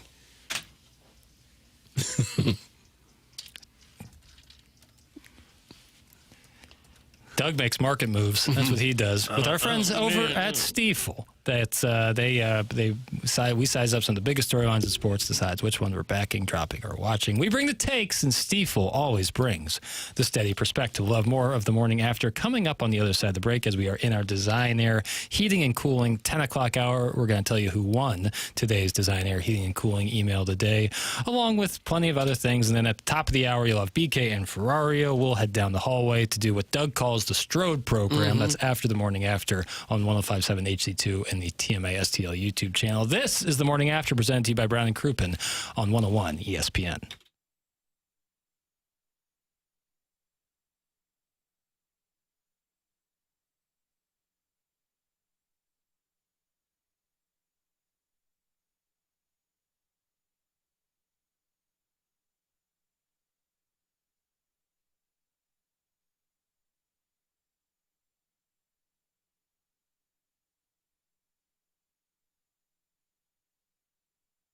On the biggest stage in the world, FanDuel is changing the game because sometimes your player gets subbed off and your bet goes off with them. Not anymore with FanDuel's Super Sub. If your player is subbed out, your bet stays in. That's right. If your player leaves the match, your bet continues on with the substitute. So you're still in until the final whistle. You can visit FanDuel.com/local to get started. Let there be goals this summer on FanDuel. You're wondering, does Jackson have a play? Yeah, I do. We got some World Cup action going on today. I like Mexico money line, and I like South Korea money line. You pair those up, you get that at plus 266. I like those teams. I like those numbers. Let's get involved on the world's biggest stage in pro soccer. 21 and present in Missouri. Gambling problem? Call 1-800-GAMBLER.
Looks like we got another home run chase. I still think back to summer 98. Listening to Jack Buck, staying up too late. Summer blockbuster, rewind the tape. Jordan Walker got me feeling like it's summer 98. Welcome to the jungle. I can still Another home run for Jordan Walker last evening, Doug. Boy, when he takes a big cut out of the fastball like that, it's fun to watch. Boy, he's so huge and strong. Yeah. He doesn't even have to get all of it, and the ball still travels 400 feet. Yeah. Was that 18 or 19 last night? I believe that was 18. McGuire in 98. He had 30 at this point. Oh, God. Okay, so we're a little off 98 pace. A little off the pace, but he could have a real hot July. I think he will. Yeah. You're listening to The Morning After. It's presented to you by Brown & Crouppen as we broadcast live from the Stifel studios in our Design Air Heating and Cooling 10 o'clock hour. Chairman Kurt in Martin's spot as Martin had to leave for onboarding. Tim out ill today. Douglas Love and Vaughn in studio. I'm Jackson Burkett. I see here that was number 17 for Walker last night. That was 17? Yeah. I feel like that. I'm looking at the box score. It says 17th. Okay. All right, 17 for Walker. So maybe a little behind even pace. Farther behind McGuire now. Great. I don't know that he's going to get to 80. He'd have to pick it up. But we can't rule it out. And today would be a great start as they play the Metropolitans day game. 12:10 p.m. first pitch. Hunter Dobbins throwing the ball for the Redbirds. And then they head to Minneapolis tomorrow evening to take on the Twins before for a weekend series, and then they'll be back home in St. Louis against San Diego on Monday, June the 15th. Or hopefully we'll be back to full strength with all the boys here. Because, Doug, you're out Thursday and Friday of next week. I'm out tomorrow. Tim's been out ill. We've missed the whole crew now for a couple of days. But we'll be all right. We're going to fire through. Here's Ali Marmol, Doug. You want to? Okay, yes, I want to definitely. The manager on the offense last night. Oh, okay, wonderful. Guys played really well today. Palanta did a nice job. The offense showed up, man. Walker drove in 4. Another homer, big swing by him there. Velasquez able to drive in 2 with his homer against the lefty. And Burley tags one late, but really, really good showing by everybody. What Velasquez was able to do against their lefty there was exactly what was needed. And then Fermin drives in 1 there at the end as well. So it's looking pretty good. The Mets, on the other hand, were able to bang out 3 hits. Yeah. And 2 runs. They've been outscored 16-2 so far in the first 2 games. Right. They just look like a team that's kind of folded up shop and said, hey, 15 and a half outs, not happening. Yeah. And, I mean, Andre Palante has been pretty solid all year, like to surprise of some maybe out there. But when you're a lineup of that caliber and you're just getting worked over by Andre Palante, a lot of questions will have to be asked. I think there's a lot of questions in the Mets clubhouse already this season, but this series is certainly not changing that tune. I really want this one today. You want it bad? Just because the Cardinals over the past handful of years, I feel like anytime they would slightly show signs of getting hot, they'd win the first 2 and then they lose a third. They just never could get that sweep. Let's finish it off. I want this one bad today, Doug. It's hard to believe a few years ago they won 17 games in a row. That was a wild run. That was a wild run. This would be back-to-back series sweeps if they are to do it. And, Doug, that matters, even though they've won both series already at this point? The series doesn't really matter. The wins matter. Okay. You'll notice in the standings they don't even keep track of who wins a series. It's not a tiebreaker for anything, except in the postseason, of course. Right. No Navy caps this weekend as well, with the Twins wearing Navy caps, which is a shame. Dustin May was really doing the Lord's work out there when he was wearing those Navy sleeves. And the catcher's equipment was navy blue, too. When you're doing blue trim, put the blue hat on. Couldn't agree more. I mean, it seemed J.J. Weatherholt's always in Navy. Mason Wynn. Seems like all these guys really enjoy it. We know the fans are into it. Mm-hmm. I don't know. They're not doing it just to spite us. Yeah. Doesn't it feel like that? Yeah. Should we reverse psychology? We don't want the Navy hats anymore. Get rid of them. Burn them all. We change into Red Hats Forever. We start up a nonprofit called Red Hats Forever. All right. We'll come back with more of TMA. We're going to reveal the winner of the Design Air Heating and Cooling email of the day coming up on the other side of the break. You're listening to The Morning After, live from the Stifel Studios, presented to you by Brown & Crouppen on 101 ESPN.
This is Jackson with the Sports Center Update. It's brought to you by Universal Windows Direct. Cardinals Mets today, 12:10 p.m. first pitch. Hunter Dobbins on the mound for the Redbirds. That was another Sports Center Update brought to you by Universal Windows Direct. You'll be saying, I love my windows.